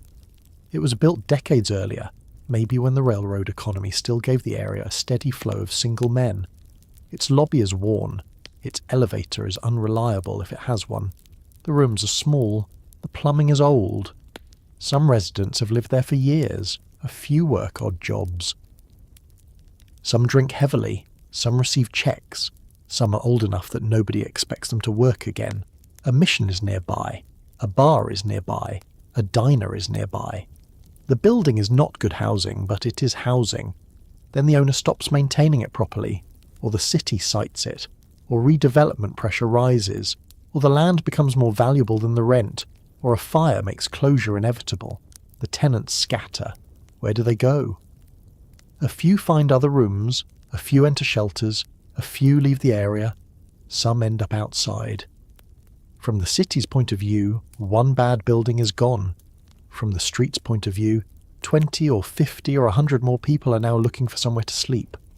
Multiply that by many buildings over many years, and the shape of Skid Row changes.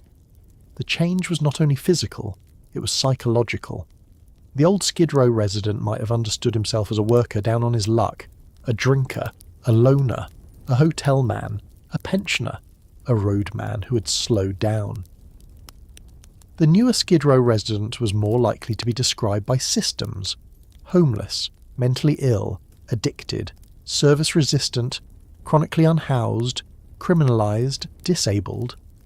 The language became more clinical, more bureaucratic, sometimes more compassionate, sometimes less human. But the person still needed what people have always needed: a safe place to sleep, food, a bathroom, medical care, some way to be known without being reduced to a case number. By the early 1980s, the national and local situation had become impossible to ignore.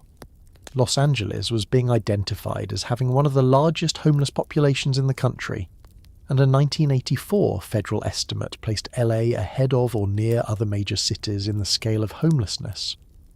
But by then, Skid Row had already been carrying the warning signs for years. The sidewalks were telling the city what the housing market, labour market and public systems had done. The city could see the result. Seeing the causes required looking backward, and cities in redevelopment mode are not always good at looking backward unless history can be packaged as charm.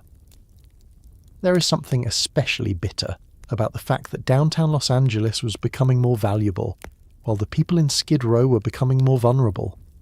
In one part of the city, land represented opportunity, investment, towers, parking structures, cultural redevelopment, and the promise of a cleaner future. In another, only a few blocks away, land represented survival space. A sidewalk wide enough for a tent, a hotel room cheap enough for a disability check, a mission close enough to reach with bad feet, a bench where police might not move you for an hour. These two versions of land existed side by side, and the richer version kept pressing against the poorer one. When people talk about poverty staying behind, they sometimes make it sound as if poverty is passive, as if it simply sits where it is left. But the poverty in Skid Row was actively produced and actively contained. It stayed because people had nowhere better to go. It stayed because services were concentrated there. It stayed because cheap housing, even as it vanished, had been concentrated there. It stayed because other neighbourhoods resisted shelters, clinics, and low-income housing. It stayed because police enforced the boundaries of respectability elsewhere. It stayed because the labour market no longer needed many of the people it had once used. It stayed because public policy kept treating emergency response as a substitute for stable housing. Poverty did not stay behind like an old chair in an abandoned room. It was kept there by decisions. Still, the people living through it were not only symbols of policy failure. They had mornings, habits, irritations, memories, jokes, and loyalties. A man who lost access to work might still help another resident carry groceries up hotel stairs. A woman who slept in a shelter line might still know which outreach nurse was kind. A person struggling with addiction might still share food. A man with untreated schizophrenia might still have a favourite block because someone there greeted him by name. Skid Row's public image often leaves no room for ordinary human detail, because the suffering is so visible that it overwhelms everything else. But a place can be damaged and still be a community. A person can be in crisis and still be a neighbour. This matters because the next stage of the story is not only about decline, it is about how the city responded to decline. Once industry had moved, once the old hotels were under pressure, once homelessness became harder to hide, Los Angeles faced a choice. It could build enough affordable housing across the city, fund mental health care seriously, protect tenants, preserve last resort rooms, and stop treating visible poverty as one district's burden. Or it could draw lines, concentrate services, preserve some housing while allowing the rest of the city to keep its distance, and manage homelessness by geography. The answer that emerged was not simple, and it did not come from one villain sitting at one desk. It came from planners, business interests, activists, officials, service providers, police, and residents, all fighting over what downtown should become, and who had the right to remain there. By then, Skid Row was no longer just the place where men came when work was uncertain. It was becoming the place where Los Angeles stored the consequences of a changing economy, a shrinking housing safety net, a broken mental health system, and a downtown redevelopment dream that wanted poverty close enough to manage but far enough away not to disturb the picture. And once a city begins thinking that way, the map itself becomes a kind of policy. By the time Los Angeles began turning Skid Row into something more deliberate than an old lodging district, the city had already spent decades learning how to live with poverty by keeping it in one place. That is the important thing to understand before we talk about plans, agencies, maps, redevelopment boards, police strategies, and official language. The policy did not arrive in an empty room. It arrived in a neighbourhood that had already been marked by railroads, cheap hotels, missions, bars, labour offices, and men with nowhere secure to go. The city did not invent Skid Row in the 1970s, but in the 1970s it began to treat Skid Row as a tool. That shift matters. A poor neighbourhood is one thing. A poor neighbourhood used as a container is another. The first can grow from rents, work, transportation, prejudice, and chance. The second requires a kind of public decision, even if nobody wants to say the word decision too loudly. It requires officials, planners, business leaders, service providers, police, activists and property owners all accepting, fighting over, or quietly benefiting from the same basic arrangement. Put the people with the least power in the blocks already associated with poverty. Put the shelters there, put the missions there, put the cheap rooms there, put the policing there, put the public toilets there if the city can be persuaded to provide them at all. Put the problem somewhere bounded enough that the rest of downtown can tell itself it is separate. In Los Angeles, this arrangement became known as containment. The word sounds administrative, almost clean, but it is a word with a hard edge. You contain a fire, you contain a spill, you contain an outbreak, you contain something when you are afraid of where it might spread. And when that language is applied to human beings, it tells you something about what the city thought it was managing, not only hunger, not only addiction, not only mental illness, not only poverty. It was managing visibility. It was managing discomfort. It was managing the fear that if Skid Row was not held in place, then the people gathered there would appear in the financial district, in the theatre district, near hotels, near shopping streets, near the places Los Angeles wanted investors and visitors to see. The background to this was redevelopment. By the 1960s and 1970s, many American downtowns were trying to reinvent themselves. The older industrial city, with its rail yards, warehouses, cheap lodging, aging hotels, and dense working-class districts, looked outdated to planners who wanted towers, parking structures, corporate offices, cultural centres, and a cleaner downtown image. Los Angeles was no exception. Downtown land was becoming too valuable, or at least too full of potential, to be left in the hands of old hotels and missions. Skid Row sat in the way of a different future. It was close to downtown power, but it looked like downtown failure. At first, the easiest answer was demolition. That had been the old urban renewal instinct across the country. Tear down the bad buildings, clear the district, remove the blight, start again. But in Skid Row, that answer created an obvious problem. The neighbourhood contained thousands of extremely poor people and much of the last cheap housing available to them. Until the 1970s, most Skid Row residents still lived indoors in cheap apartments or single-room occupancy hotels, not primarily in the large tent encampments that would later dominate the public image of the neighbourhood. 99percentinvisible.org. If the city destroyed those rooms, it would not be removing poverty. It would be removing walls. The people would still be there, only now they would be outside. Activists and Skid Row residents understood this with a clarity that many officials did not have or did not want. They knew the hotels were often bad. They knew the rooms were too small, too hot, too poorly maintained, too close to danger. But they also knew that a bad room could still be the difference between a person surviving and a person unravelling in public. When redevelopment plans threatened to erase the district, residents and advocates fought to preserve the SRO hotels and the social service network that had grown around them.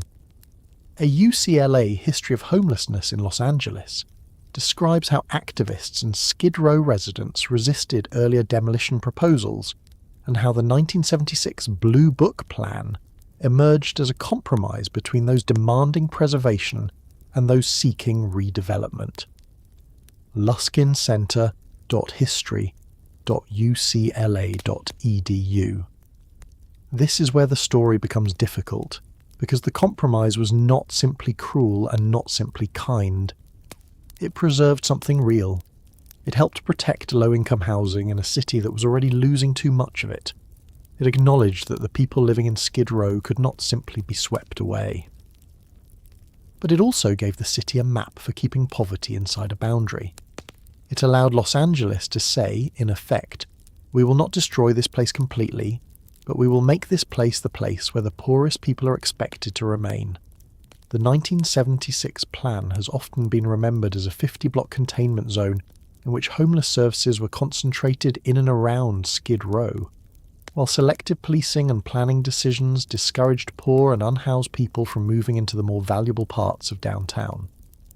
UCLA's summary of the city's homelessness history describes the plan as one that relocated homeless services to a 50-block area and used selective policing to discourage residents from leaving it. That same summary notes that the policy was formally reversed only in 2016. Newsroom.ucla.edu. That is a long time for a city to live with an unofficial border, long enough for the border to become normal. Long enough for people born after the plan to assume that Skid Row had simply always been that way. Think about what it means to concentrate services. On paper, it can sound sensible. Put shelters near missions, put clinics near shelters, put food lines near the people who need food, put caseworkers where the unhoused already are. There is a practical logic to this, and it would be dishonest to pretend otherwise. A person who has no car, no stable phone, no regular access to transportation, and limited strength benefits from having meals, beds, medical care, and outreach nearby. A scattered city can be impossible to navigate when you are sick, poor, frightened, or carrying everything you own. Concentrated services can save lives, but concentration also creates a funnel. If the only place to find help is Skid Row, people go to Skid Row. If the only cheap room is in Skid Row, people go to Skid Row. If the police tolerate sidewalk sleeping more in Skid Row than elsewhere, people learn to go to Skid Row.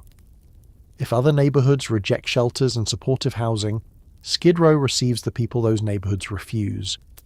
If hospitals, jails, or agencies discharge people with nowhere to go and downtown services are the easiest answer, Skid Row becomes the destination.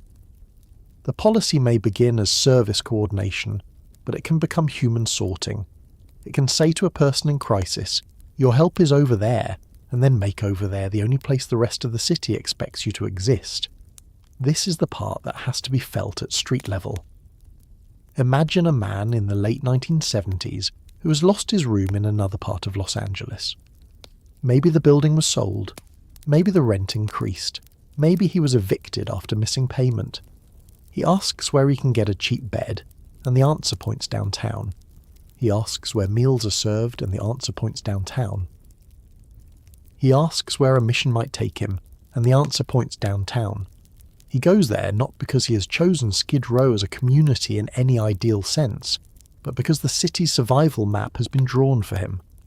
Once he arrives, leaving becomes harder. Not impossible, but harder. The agencies are here, the people he knows are here. The police elsewhere may move him along faster. The rest of the city has less patience for his body in public. So he stays near the place where his need is at least recognised, even if it is not solved. Now imagine a woman leaving an unsafe room, a jail, a hospital, or a shelter with no stable destination. Her choices are narrower and more dangerous. Skid Row may offer services, but it also exposes her to violence, exploitation, and constant surveillance. If she leaves the area, she may be farther from food, medical help, and people who know her name. If she stays, she remains inside a district where desperation is dense. This is one of the cruelest parts of concentrated poverty. It gathers help and harm in the same streets. A person comes for a meal and meets a dealer. A person comes for a shelter bed and loses property in a cleanup. A person comes for outreach and is cited for sitting on the sidewalk. A person comes because this is where the city said help would be, and then discovers that help does not mean safety. The containment plan also protected redevelopment interests outside the zone. That was part of the design, whether people defended it as realism or criticised it as segregation. Downtown could become cleaner, more profitable, and more appealing if visible poverty could be held in one part of it. The plan advocated moving homeless services into the newly drawn Skid Row borders, and in exchange leaving much of the area intact rather than demolishing it outright. It also proposed using incentives to keep residents within the neighbourhood as much as possible. 99%invisible.org. Again, there is the contradiction. The policy helped prevent total clearance. It also made poverty more bounded. It kept rooms standing, but it also kept people in a place that the rest of the city could identify as the proper location of poverty. This is why some residents and advocates have always had complicated feelings about containment.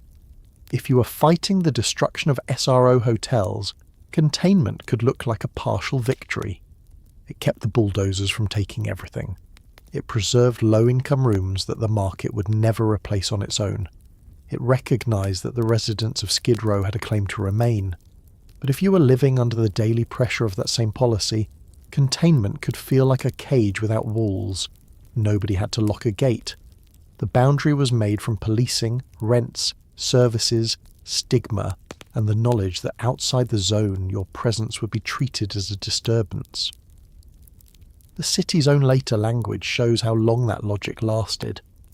In January 2016, a Los Angeles City Council motion stated that for decades, the city had operated under a failed policy of containment when it came to homeless services, largely concentrated in the Skid Row area, and argued that homelessness was a citywide and regional concern, requiring services, facilities, and housing throughout the city and region. cityclerk.lassity.org. That is a remarkable admission when you sit with it. The city had built a geography of response, and then decades later had to acknowledge that the geography itself had failed. Homelessness was never only a Skid Row problem. It had only been made to look like one. But policies do not disappear just because officials say they have changed. A map can outlive the plan that drew it. Service locations remain, property values remain, police habits remain, public assumptions remain.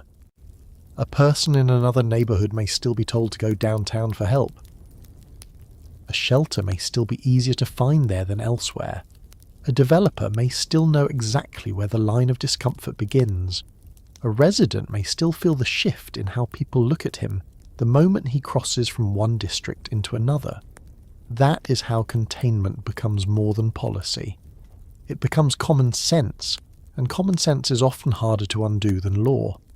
The police role in this story is unavoidable. From the earliest vagrancy arrests to later quality of life campaigns, policing repeatedly became one of the main tools by which Los Angeles managed the presence of unhoused people. If services drew people into Skid Row, enforcement helped discourage them from remaining elsewhere. This did not always require dramatic violence. Often it worked through small repeated acts. Move along. You cannot sit here. You cannot sleep here. You cannot leave your belongings here. You cannot be in this doorway. You cannot be on this bench. One command is an inconvenience. 1,000 commands become a geography. They teach a person where his body is allowed to rest. By the 2000s, this pattern intensified under the Safer Cities initiative, a place-based policing strategy launched in Skid Row in 2006 to address crime and disorder associated with homeless encampments. The US Department of Justice's Crime Solutions Profile describes it as an intervention designed to reduce crime and disorder in the Skid Row section of Los Angeles, while UCLA's Homelessness History notes that the 2006 zero-tolerance approach put poor and mentally ill people into the criminal justice system and then back onto the streets. crimesolutions.ojp.gov, newsroom.ucla.edu. To officials, this looked like public safety. To many residents, it felt like being governed through tickets, warrants, searches, and the constant threat of losing the few possessions they still had. The public safety argument was not invented out of nothing. Skid Row did have violence. It did have open drug markets. It did have exploitation, theft, assault, untreated illness, and fear. Residents themselves often wanted safety from predators, dealers, and violent people. Business owners wanted safety. Service providers wanted safety. Outreach workers wanted safety. The problem was that the city often reached for police enforcement in situations where housing, treatment, sanitation, medical care, and income support were the deeper need. Arresting a person for a minor offence may remove him from a block for a night. It does not give him a room. A citation for sitting or sleeping outside may create a paper record. It does not create a bed. A warrant for unpaid tickets can trap a person further in the system, making housing and employment harder later. Policing can move suffering. It rarely cures the reasons people are suffering. There was another policy pattern that deepened the neighbourhood's role as a dumping ground, and the word dumping is not too strong here. Hospitals and institutions in Los Angeles were repeatedly accused of discharging poor or homeless patients to Skid Row, without adequate care or a real destination. The problem became so notorious that it produced lawsuits, settlements, and public outrage in the 2000s. Even when institutions denied wrongdoing or changed practices, the pattern revealed something important about how the city had come to understand Skid Row. It was not only where people sought help, it was where other systems sent people when they had finished with them. A person discharged with a hospital bracelet still on his wrist, standing on a sidewalk with medication he may not understand and no stable room, is not being served by a community. He is being transferred into abandonment. Property rules also shaped daily life. For people living outside, possessions are not clutter in the ordinary sense. They are survival equipment. Blankets, medicine, documents, shoes, food, identification, tents, carts, family photographs, paperwork for benefits, phone chargers, clothing, and sometimes the last objects that connect someone to a previous life. City cleanups often treated these belongings as sanitation problems. Residents experienced them as losses that could set a person back weeks or months. In 2019, Los Angeles reached a settlement over Skid Row property rules that allowed the city to remove hazardous or bulky items, but required other seized possessions to be stored and made recoverable under certain conditions. Latims.com. That kind of legal detail may sound dry, but on the sidewalk it means whether a person still has medication, shoes, identification, and the paperwork needed to apply for housing. This is how policies push people into a neighbourhood and keep them unstable once they arrive. Not through one dramatic order, but through 1,000 practical arrangements. Shelter beds are here. Public tolerance is higher here, but only within limits. Services are here. Police pressure is different here than elsewhere. Property rules are fought over here. Low-cost housing is preserved here, then lost here, then replaced slowly or not at all. Hospitals know the area. Jails know the area. Outreach teams know the area. Churches know the area. Reporters know the area. The entire city learns to send its hardest cases to a few blocks, and then calls those blocks the problem.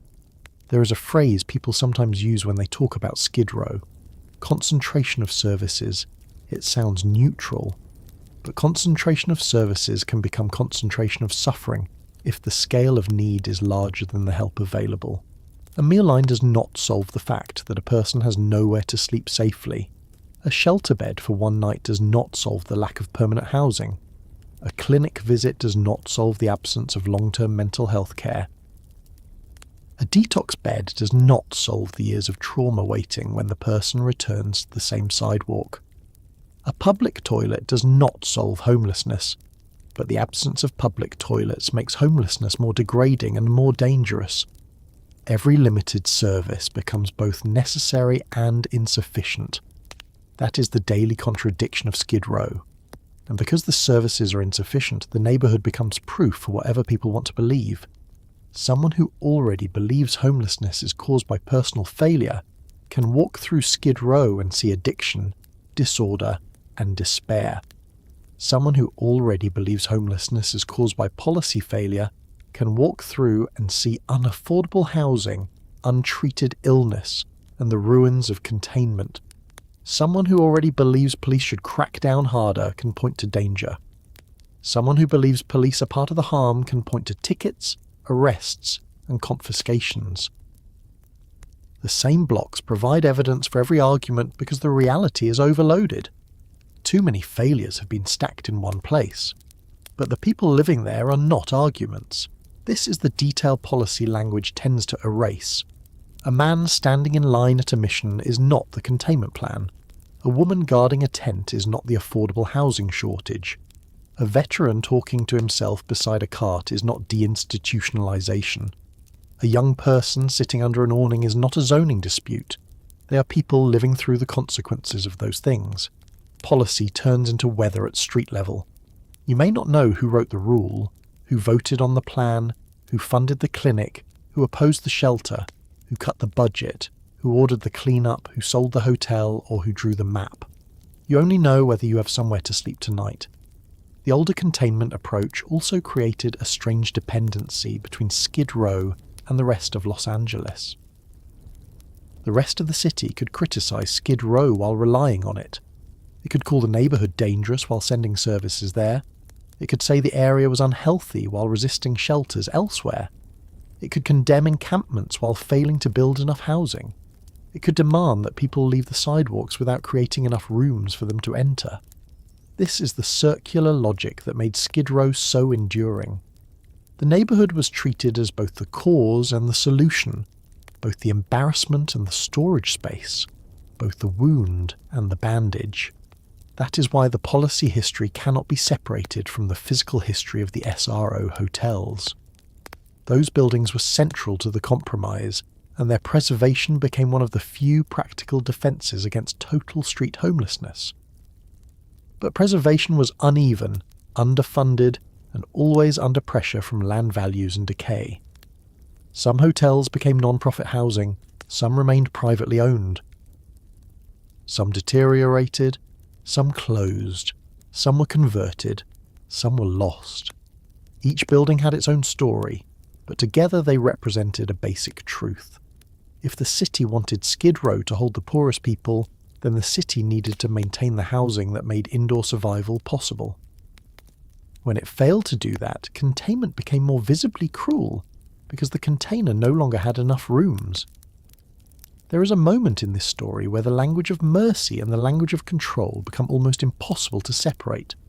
A city says, "We will place services here so people can get help." A resident hears, "You must stay here if you want help." A city says, "We will preserve low-income housing here." A resident hears, "This is the only housing we will allow you to have." A city says, "We will enforce public order outside the zone." A resident hears, "Your body's illegal anywhere else." A city says, "We are managing a crisis." A resident feels managed but not rescued. By the time officials began admitting that homelessness was citywide and regional, the old containment logic had already shaped generations of response. The services were still concentrated. The public image was still fixed. The sidewalks were still crowded. Downtown redevelopment had continued around the area. The borders were still understood even by people who had never read a plan. And the neighborhood itself had become a national symbol, not because homelessness existed only there, but because Los Angeles had made it unusually visible there. So when people ask how Skid Row became America's homeless capital, this is one of the central answers. It became that way because policy made a place for poverty, but not enough exits from poverty. It preserved some rooms, but allowed too many others to disappear. It concentrated services, but failed to distribute responsibility. It used police to manage movement rather than housing to create stability. It drew a boundary around human need, and then acted surprised when human need deepened inside it. Skid Row became crowded not simply because people fell there, but because the city's systems pointed them there again and again. And inside that policy-made geography, daily life continued. People woke up under tarps, people lined up for coffee, people waited outside clinics, people watched city workers approach and tried to decide what could be carried quickly. People learned which officers gave warnings and which wrote tickets. People heard rumours of housing lists and asked whether their names were still on them. People slept with shoes on. People hid medication. People helped each other move tents before cleanups. People argued, prayed, used, recovered, relapsed, worked, panhandled, waited, and survived in a neighbourhood that had been asked to hold more suffering than any neighbourhood can hold without changing the meaning of the streets themselves. By the time the sidewalk became the bedroom, the closet, the kitchen, the storage room, the waiting room, and the only place left to sit down, Skid Row had already passed through several lives. It had been a rail district, a labour district, a cheap hotel district, a mission district, a containment zone, and a political argument that Los Angeles never stopped having with itself. But for the people living there, none of those labels mattered as much as the first problem of the morning. Where are my shoes? Where is my bag? Is my tent still here? Did anyone take my blanket while I slept? Do I have to move today? Is the line already too long? Is the outreach worker coming back? Is the shelter full? Is my ID still in the pocket where I hid it? That is what life on the sidewalk does to a person. It turns every ordinary object into something that must be guarded. A pair of socks becomes medical care because wet feet can become infected feet. A shopping cart becomes a dresser, a filing cabinet, a pantry, a moving truck, and sometimes the only proof that a person still has possessions worth protecting. A tarp becomes a roof, a tent becomes a room, a milk crate becomes a chair, a plastic bottle becomes plumbing, a backpack becomes a safe if the person is lucky and a target if he is not. People who have not lived outside often see belongings on a sidewalk as clutter. For the person living there, those belongings may be the difference between getting through the night and losing the small structure that keeps the day from breaking apart completely. The modern image of Skid Row is full of tents, but the tent is not the beginning of the story. The tent is what appears after other forms of shelter fail. It is what appears when the old SRO room is gone, when a shelter bed is unavailable or unsafe or impossible to keep, when a person has been evicted from a room, discharged from a hospital, released from jail, priced out, worn down, or simply left with no door that will open. The tent is not a house, but it copies one of the basic facts of a house. It creates an inside and an outside. That line matters, even if the fabric is thin, even if the zipper is broken, even if rain comes through, even if police or sanitation crews can force it down. The tent gives a person a few inches of privacy in a life where almost everything happens in public. That is one of the hardest parts to understand unless you slow down. Homelessness is not only the absence of shelter, it is the loss of private life. People argue in public because there is no living room. They cry in public because there is no bedroom. They get sick in public because there is no bathroom. They sort through medication, paperwork, clothing, food, and grief on the sidewalk because there is no table. A person sleeping outside is not simply outside for the hours when others happen to pass. He is outside all the time. Morning, afternoon, evening, sickness, exhaustion, fear, heat, rain, withdrawal, panic, hunger, embarrassment. All of it becomes visible. And then the public judges what it sees, often without asking what it means to have nowhere else to be. Skid Row is often described as roughly 50 square blocks, and Los Angeles County estimated that in 2024 about 3,800 people were experiencing homelessness there, with about 70% of them unsheltered.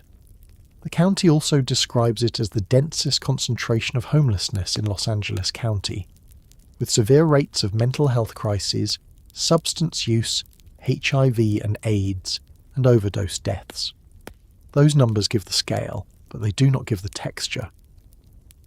They do not tell you what 50 blocks feel like when each block contains a different kind of waiting. Waiting for food, waiting for a bed, waiting for a bathroom, waiting for a case manager, waiting for a check, waiting for the police to leave, waiting for the sun to move because the shade is gone, waiting for someone who promised to come back, waiting for your name to rise on a housing list you no longer fully believe in. A sidewalk community has rules, even when outsiders see only disorder. People learn which spots are claimed, which doors must be kept clear, which businesses will tolerate a tent nearby and which will call for removal, which blocks are watched closely, which corners are dangerous, which service lines move quickly, which ones take all morning. A newcomer learns fast or suffers for it. He learns not to leave shoes outside the tent. He learns not to show cash.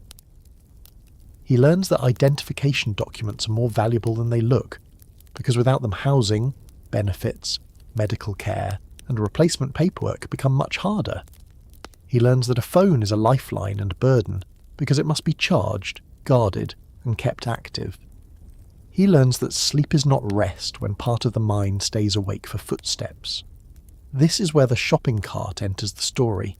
To a passerby, it may look like a symbol of public disorder.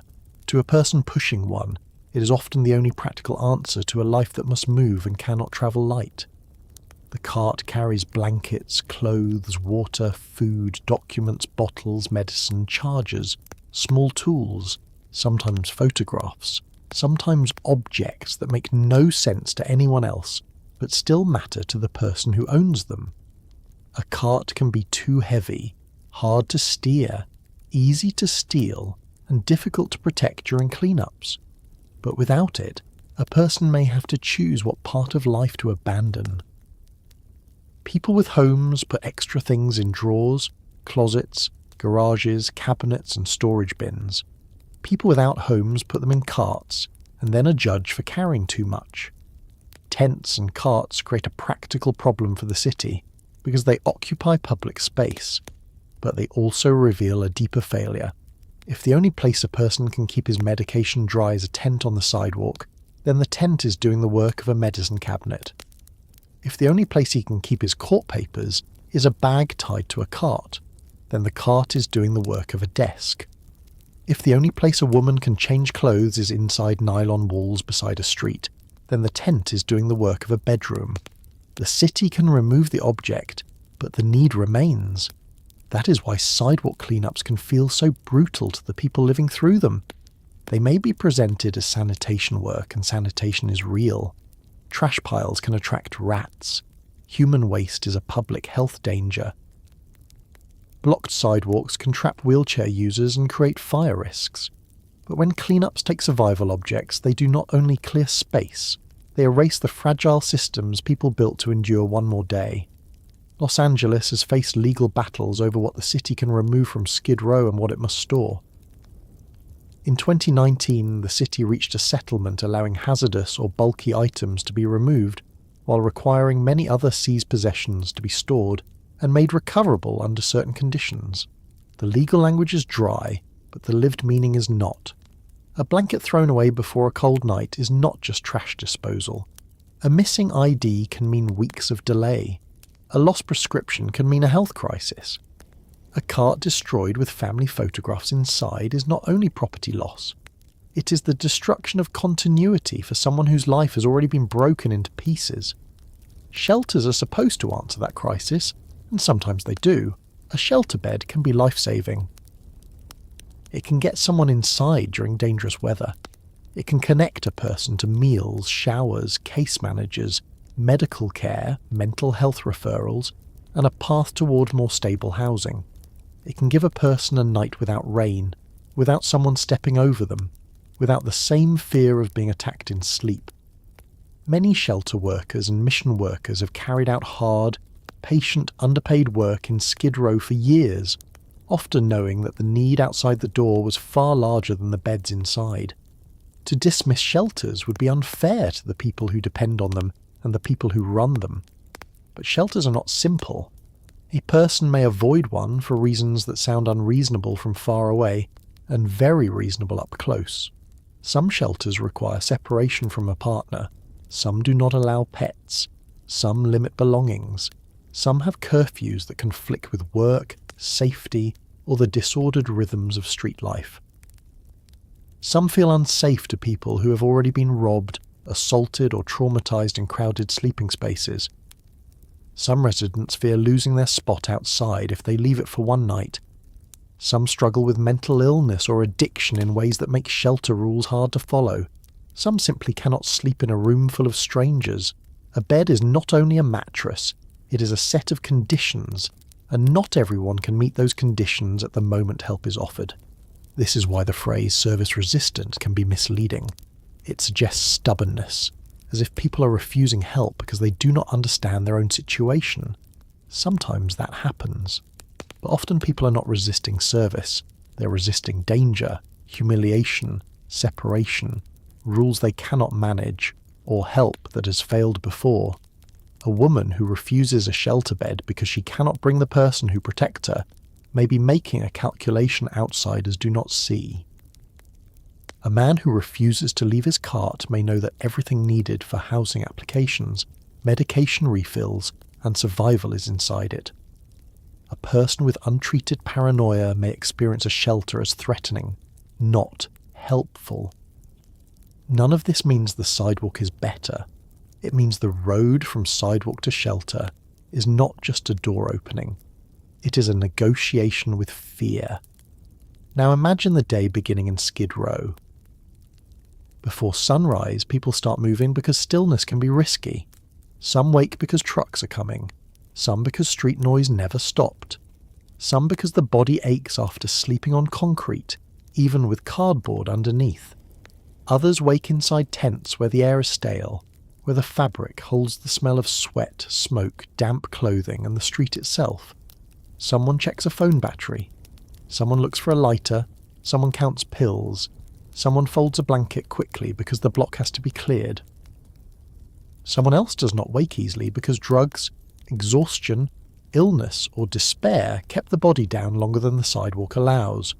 Morning brings lines for breakfast, lines for coffee, lines for showers, lines for bathrooms, lines for clinics, lines for outreach vans, lines for a chance to speak to someone who may or may not have news about housing. Waiting in line becomes one of the hidden labours of homelessness. A housed person can make coffee in a kitchen, use a private bathroom, charge a phone, take medication from a cabinet, and leave for the day. A person on Skid Row may have to spend half the morning assembling the basic conditions that other people wake up inside. Food, water, toilet access, hygiene, shade, information, and a safe place to leave belongings for a few minutes. Survival takes time.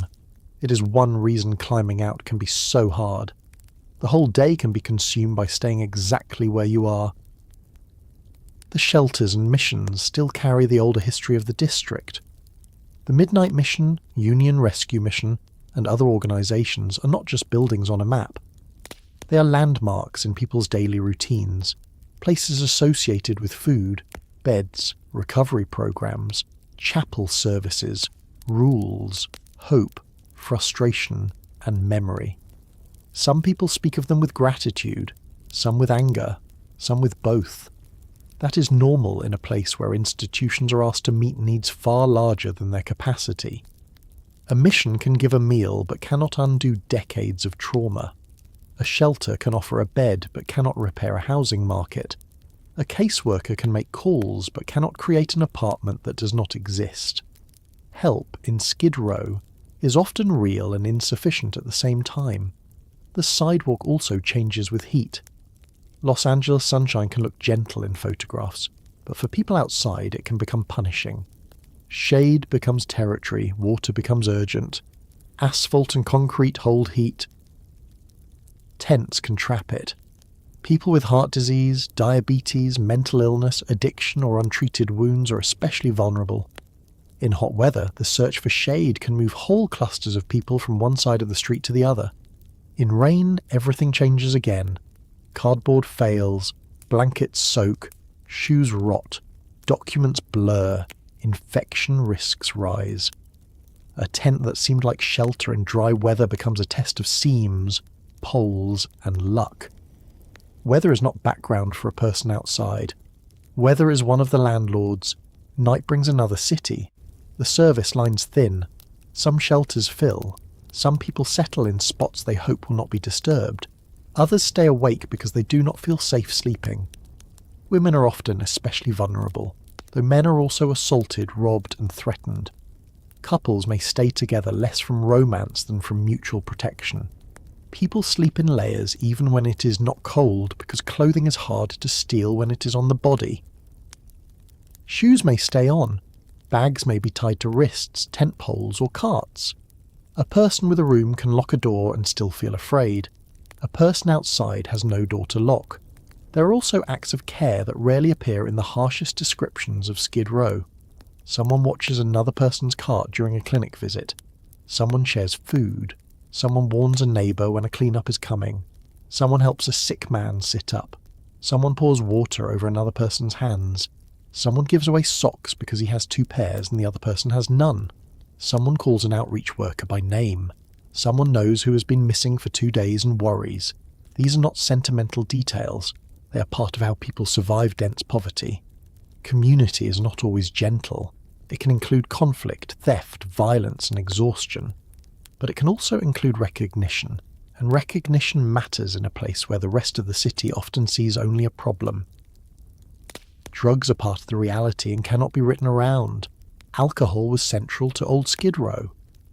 Later came other drugs, and in recent years fentanyl, methamphetamine, and polysubstance use have deepened the danger of street life.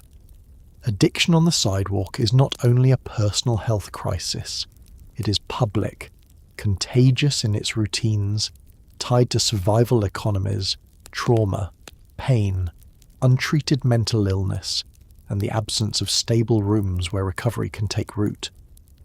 A person trying to get clean while sleeping beside the same block where drugs are sold faces a brutal task. A person using heavily while unsheltered faces overdose, violence, sickness, arrest, and the slow narrowing of a life around the next dose. Skid Row has some of the county's most severe overdose and substance use crises, according to Los Angeles County's own description of the neighborhood. Mental illness is also visible there in ways that disturb people passing through. A man shouting at no one. A woman speaking to a voice only she hears. Someone pacing in circles. Someone frozen in a doorway. But again, the visible behaviour is only the surface. Beneath it may be years of untreated schizophrenia, bipolar disorder, brain injury, trauma, grief, drug-induced psychosis, or medical neglect. The street worsens almost all of it. Sleep deprivation worsens symptoms. Constant noise worsens symptoms. Theft, assault, and humiliation worsen symptoms. Missed medication worsens symptoms. A person can become harder to help the longer he remains outside, and then outsiders use that difficulty as evidence that help is pointless. It is not pointless. It is late. One reason Skid Row became so concentrated is that tents elsewhere in Los Angeles have often been pushed harder, cleared faster, or made less tolerated.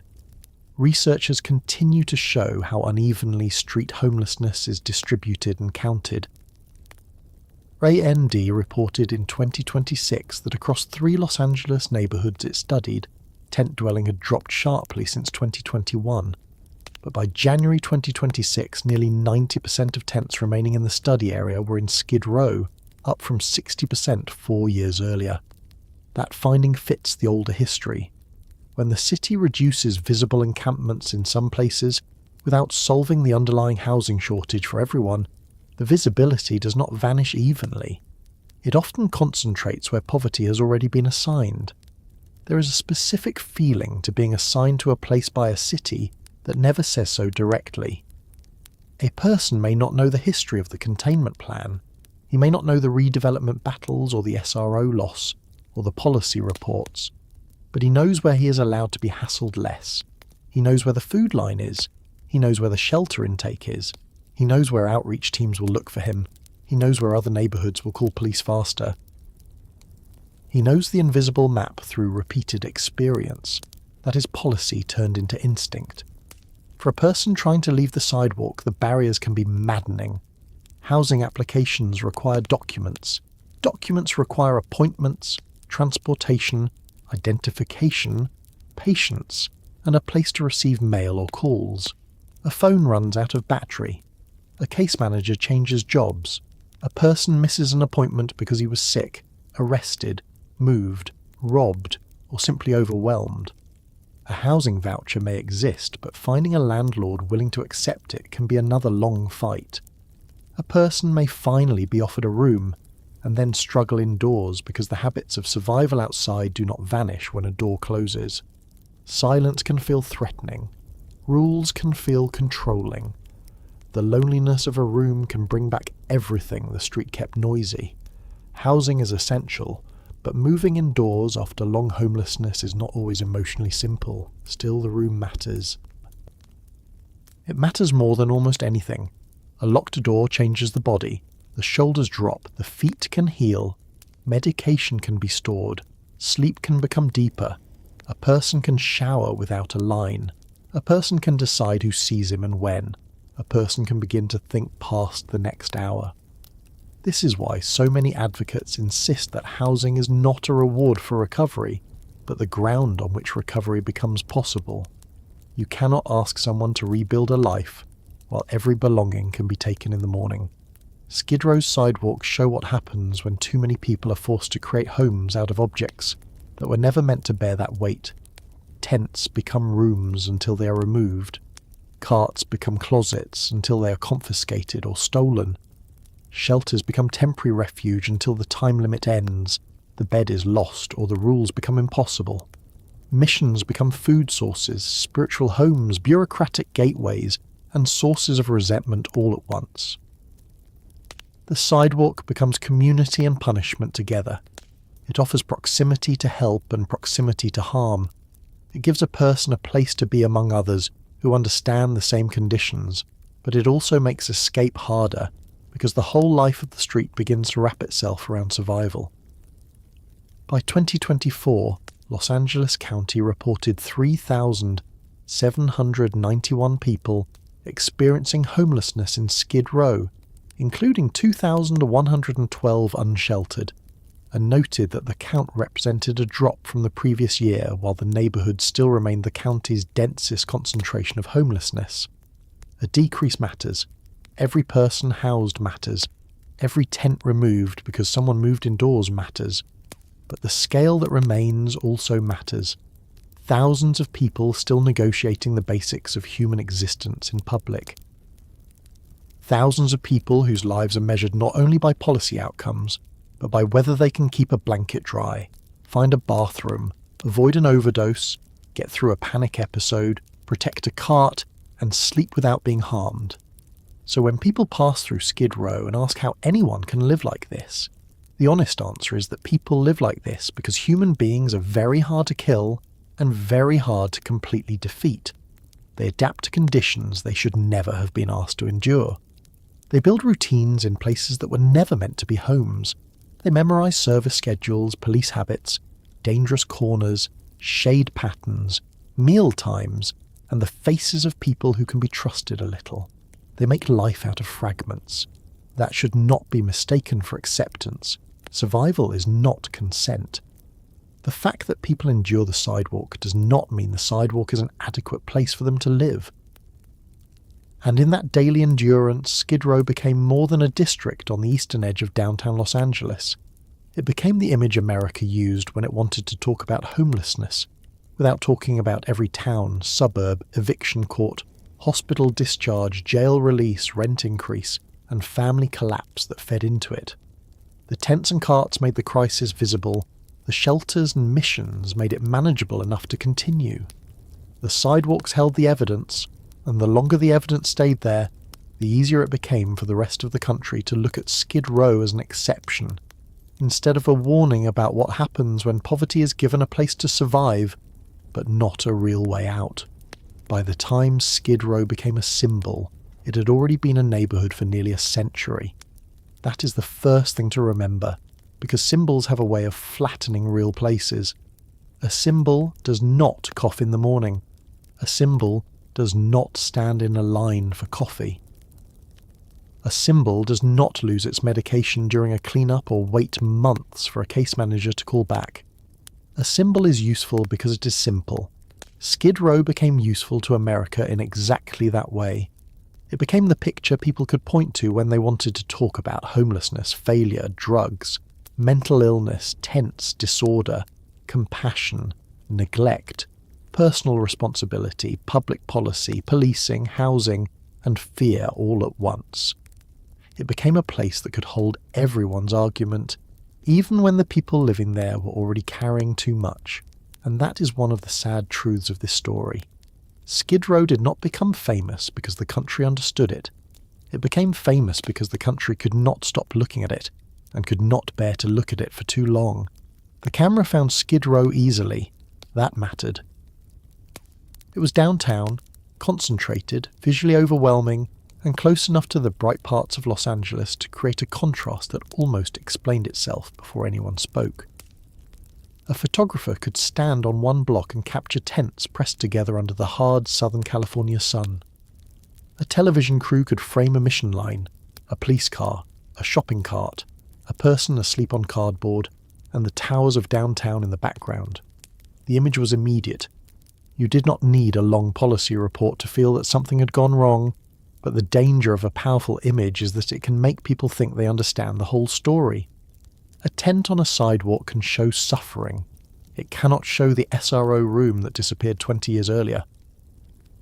It cannot show the factory job that left, the mental hospital bed that closed, the rent increase, the eviction notice, the unpaid citation, the lost ID, the childhood trauma, the bad discharge from a hospital, or the quiet moment when a person realized there was nowhere left to go. This is how Skid Row became America's shortcut for homelessness. The place was real, but the symbol was easier to use than the reality. Politicians used it, journalists used it, reformers used it, police used it, activists used it.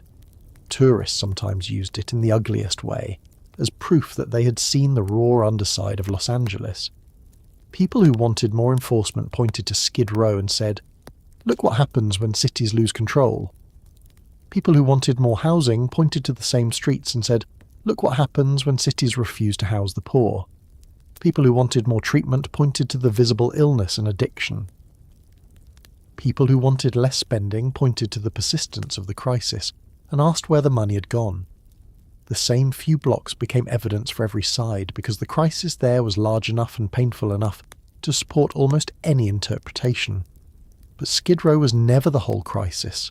It was the place where the crisis became hardest to deny.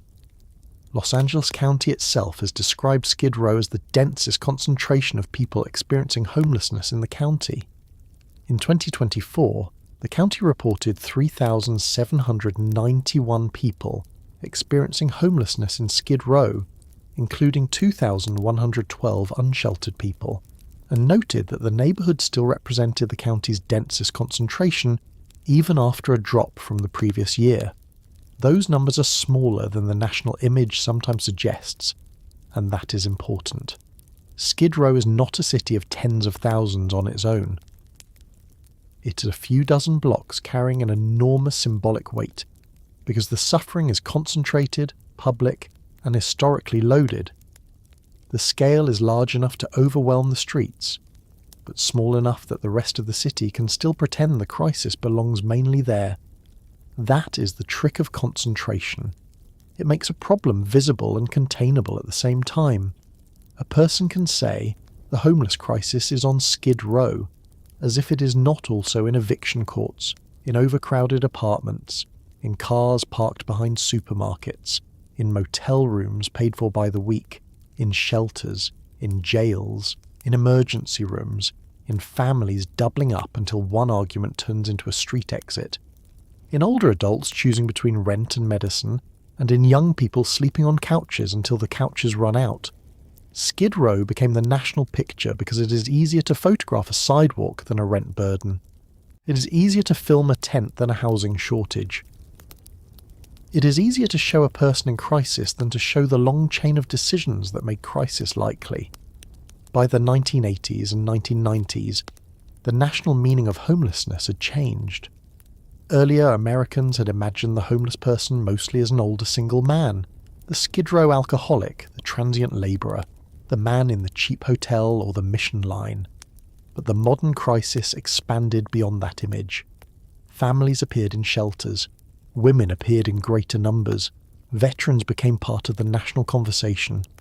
People with untreated mental illness became more visible after deinstitutionalization failed to build enough community care. Crack cocaine, then later methamphetamine and fentanyl, changed street life in different eras. Rising rents made the line between poor and homeless much thinner. The old Skid Row image could not hold all of that, but it remained the image people reached for first. That created a strange mismatch. Skid Row became more famous just as homelessness became less like the old Skid Row stereotype. The country was facing a broader housing crisis, but the symbol remained a downtown district of tents, missions, addiction, and visible despair. This made it easier for many Americans to think of homelessness as something caused by the unusual conditions of unusual people in unusual places. If homelessness belonged to Skid Row, then maybe it did not belong to the normal housing market. If homelessness looked like the most severe cases on the most crowded sidewalks, then maybe the family sleeping in a car after eviction seemed like something different. If the crisis could be imagined as a neighborhood, then the rest of America could keep believing the door between ordinary life and homelessness was thicker than it really was. It was not that thick. Across the United States, homelessness rose sharply in the early 2020s. HUD's 2025 Annual Homelessness Assessment Report stated that 745,652 people were homeless on a single night in January 2025, including 266,320 people living unsheltered. The same federal release noted that between 2013 and 2025, overall homelessness increased 27%, unsheltered homelessness increased 36%, and chronic homelessness increased 81%. These are national numbers, not Skid Row numbers. They remind us that the crisis Skid Row symbolizes is not contained inside Los Angeles. It is a national failure wearing a local face. And yet Los Angeles matters because Los Angeles made the contradiction especially visible. A city famous for sunshine, wealth, entertainment, reinvention, and real estate dreams also became famous for people living outside. That contrast gave Skid Row its power as an image. It forced a question the country did not like answering. How can a place with so much money have so many people sleeping on concrete? How can a city that sells fantasy so successfully fail so badly at shelter? How can the same downtown contain expensive restaurants, offices, hotels, and blocks where people guard their belongings in shopping carts? The contrast is not accidental. It is the story. Extreme wealth and extreme poverty are not opposites in American cities. They often grow beside each other, one making land more valuable, the other making survival more fragile. The 1970s containment logic helped fix the image in place. Services were concentrated. Policing patterns helped establish boundaries. The neighborhood became both refuge and trap. A 99% invisible account of the containment plan describes how services were moved into the Skid Row area and how the neighborhood was preserved, partly as a place for very poor residents rather than cleared entirely. That is why the symbol is so complicated. Skid Row remained visible, partly because advocates fought to preserve the rooms and services that kept people alive. If the neighborhood had been completely demolished, the people might have been scattered more invisibly, perhaps under freeways, in other districts, in jails, in shelters, or in distant places with fewer cameras. The fact that Skid Row became a symbol is tied both to abandonment and to resistance. People fought for the right of the poor to remain downtown, and the city used that same geography to keep the poor apart. That is the part that makes easy judgment impossible. Without the missions, more people would go hungry. Without the SRO hotels that remained, more people would sleep outside. Without service providers, outreach,